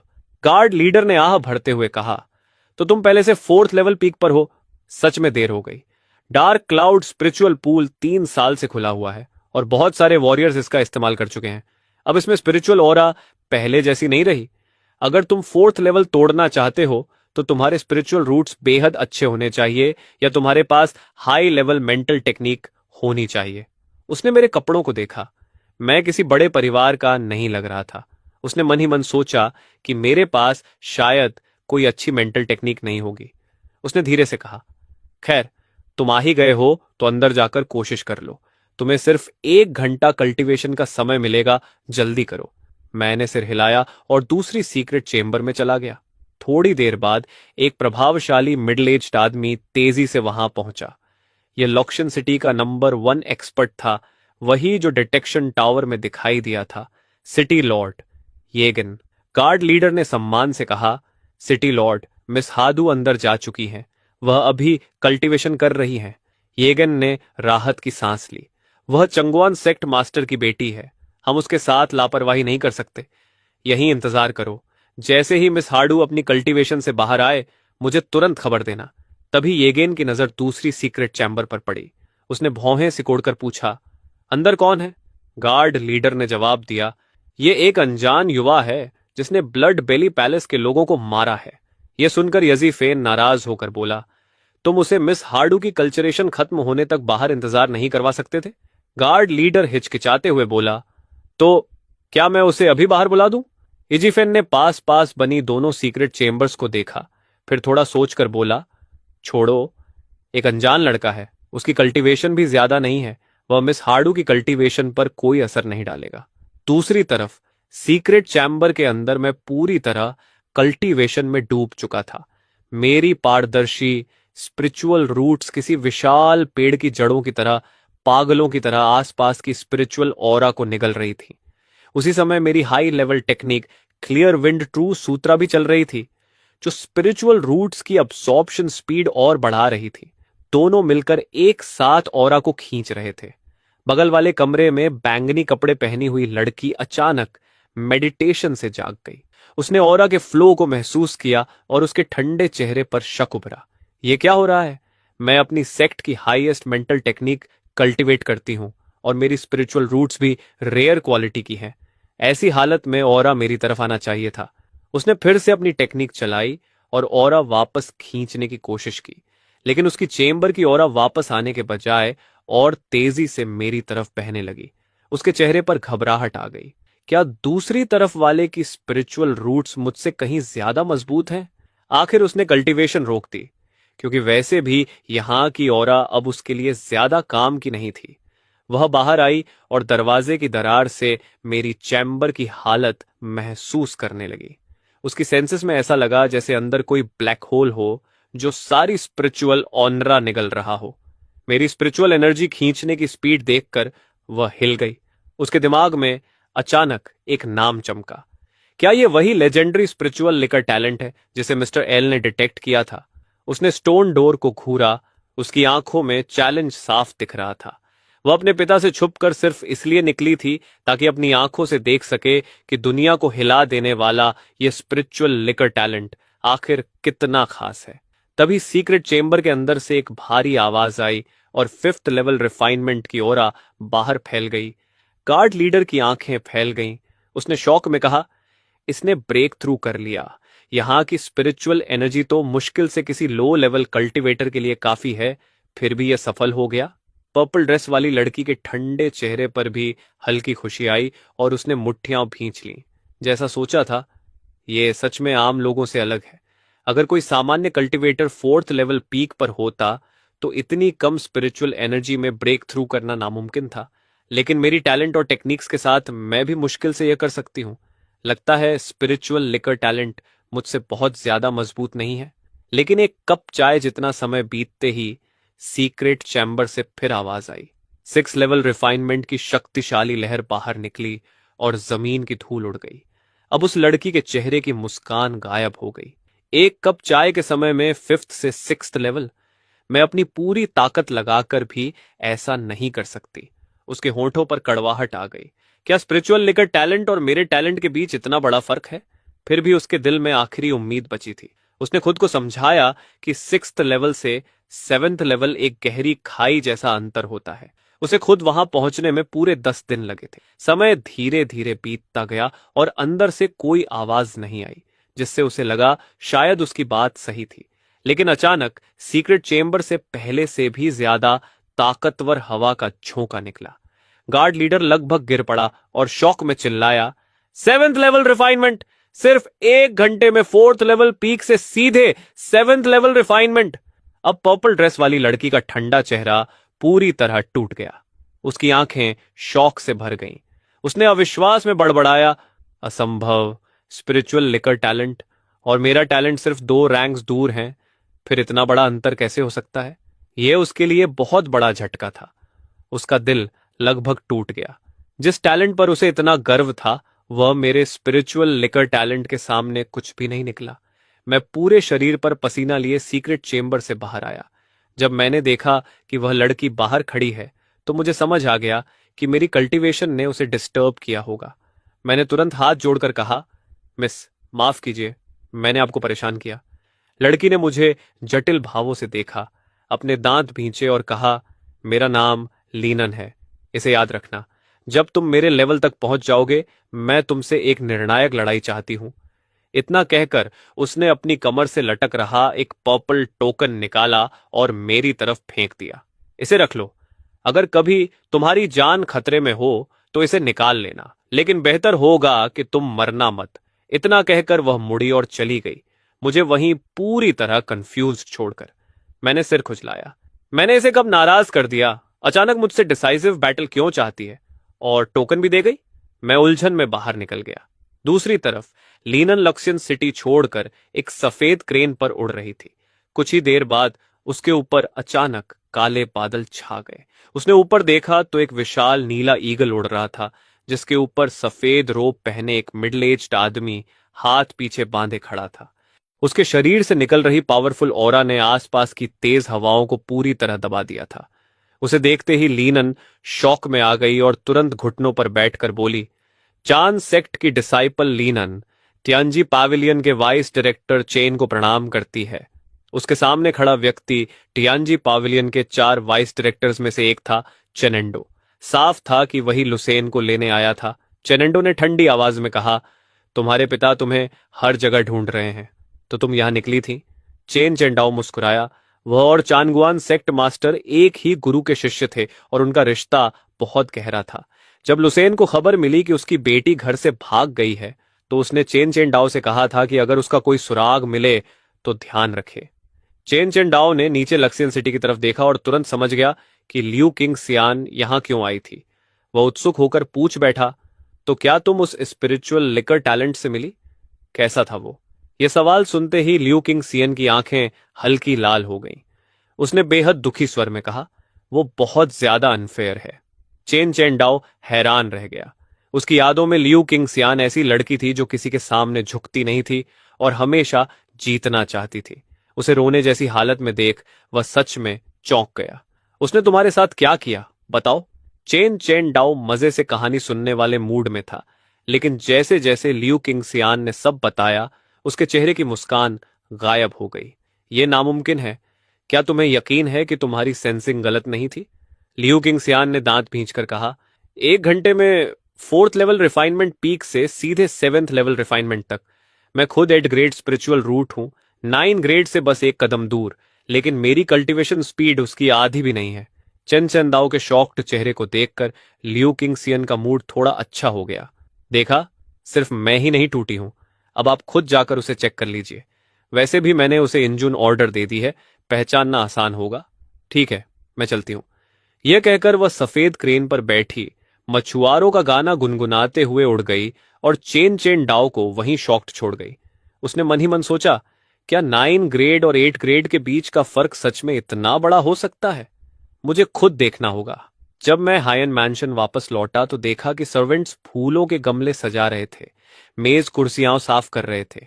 यहां तक कि जियन जेनियन, जो परिवार का पेट्रियार्क था, खुद काम कर रहा था और जियान रुस्यू भी उसकी मदद कर रही थी। मैंने हैरानी से पूछा, क्या हो रहा है?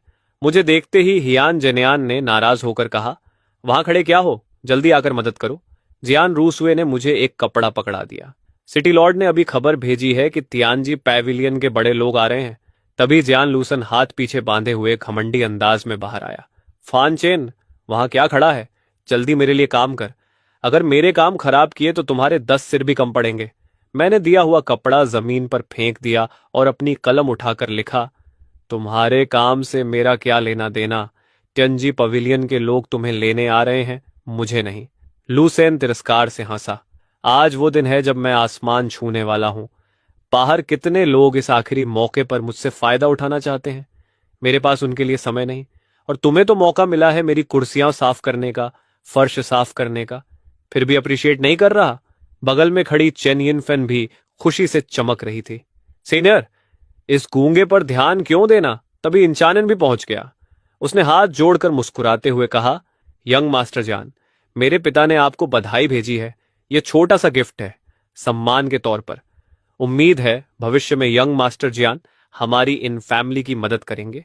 उसके पीछे कई ताकतवर आदमी लो ग्रेड रिफाइनिंग लिक्विड की कई पेटियां उठाए हुए थे। यह देखकर पूरी जन फैमिली ने ठंडी सांस ली। इतनी सारी रिफाइनिंग लिक्विड कम से कम 3 लाख सिल्वर टेल्स की थी। हायन जेनियन और चेन यिनफेन डर गए। वे इतना भारी गिफ्ट लेने की हिम्मत नहीं कर पा रहे थे, लेकिन लूसेन जोर से हंसा और सब स्वीकार कर लिया। फैमिली हेड इन, तुम सही समय पर आए हो। आओ आओ, यहां काम करने वाले हर इंसान को एक एक बोतल दो। फिर उसने मेरी तरफ देखकर तिरस्कार से कहा, लेकिन उस गूंगे को कुछ मत देना। इसके बाद क्लैन मेंबर्स से लेकर सर्वेंट्स तक सबको खुशी खुशी लो ग्रेड रिफाइनिंग लिक्विड की एक बोतल मिली। सिर्फ मेरे हाथ खाली रहे। लूसेन मुस्कुराकर बोला, फैनचन, अब पछता रहे हो? एक लो ग्रेड रिफाइनिंग लिक्विड ऐसे ही हाथ से निकल गया, बड़ा नुकसान हो गया। मैंने अपने सीने में रखी हाई ग्रेड और एक्सट्रीम ग्रेड रिफाइनिंग लिक्विड्स को छुआ और सोचा कि इन्हें जल्द ही समझ आएगा कि लोगों को उनकी शक्ल देखकर जज नहीं करना चाहिए।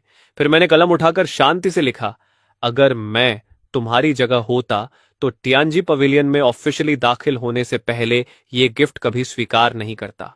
इंचनेन ने तिरस्कार से कहा, फैनचन, मैं देना चाहता हूं और यंग मास्टर जियान लेना चाहता है, तुम्हें बीच में बोलने की क्या जरूरत?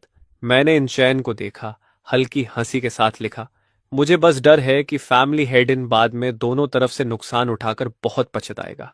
इंचानन जोर से हंस पड़ा, मैं पछताऊंगा? मैंने already wine grade spiritual talent पर दांव लगाया है, मुझे पछताने की कोई वजह नहीं दिखती। तभी अचानक तेज हवा चली और एक विशाल नीला ईगल धीरे धीरे जैन परिवार के ऊपर उतरा।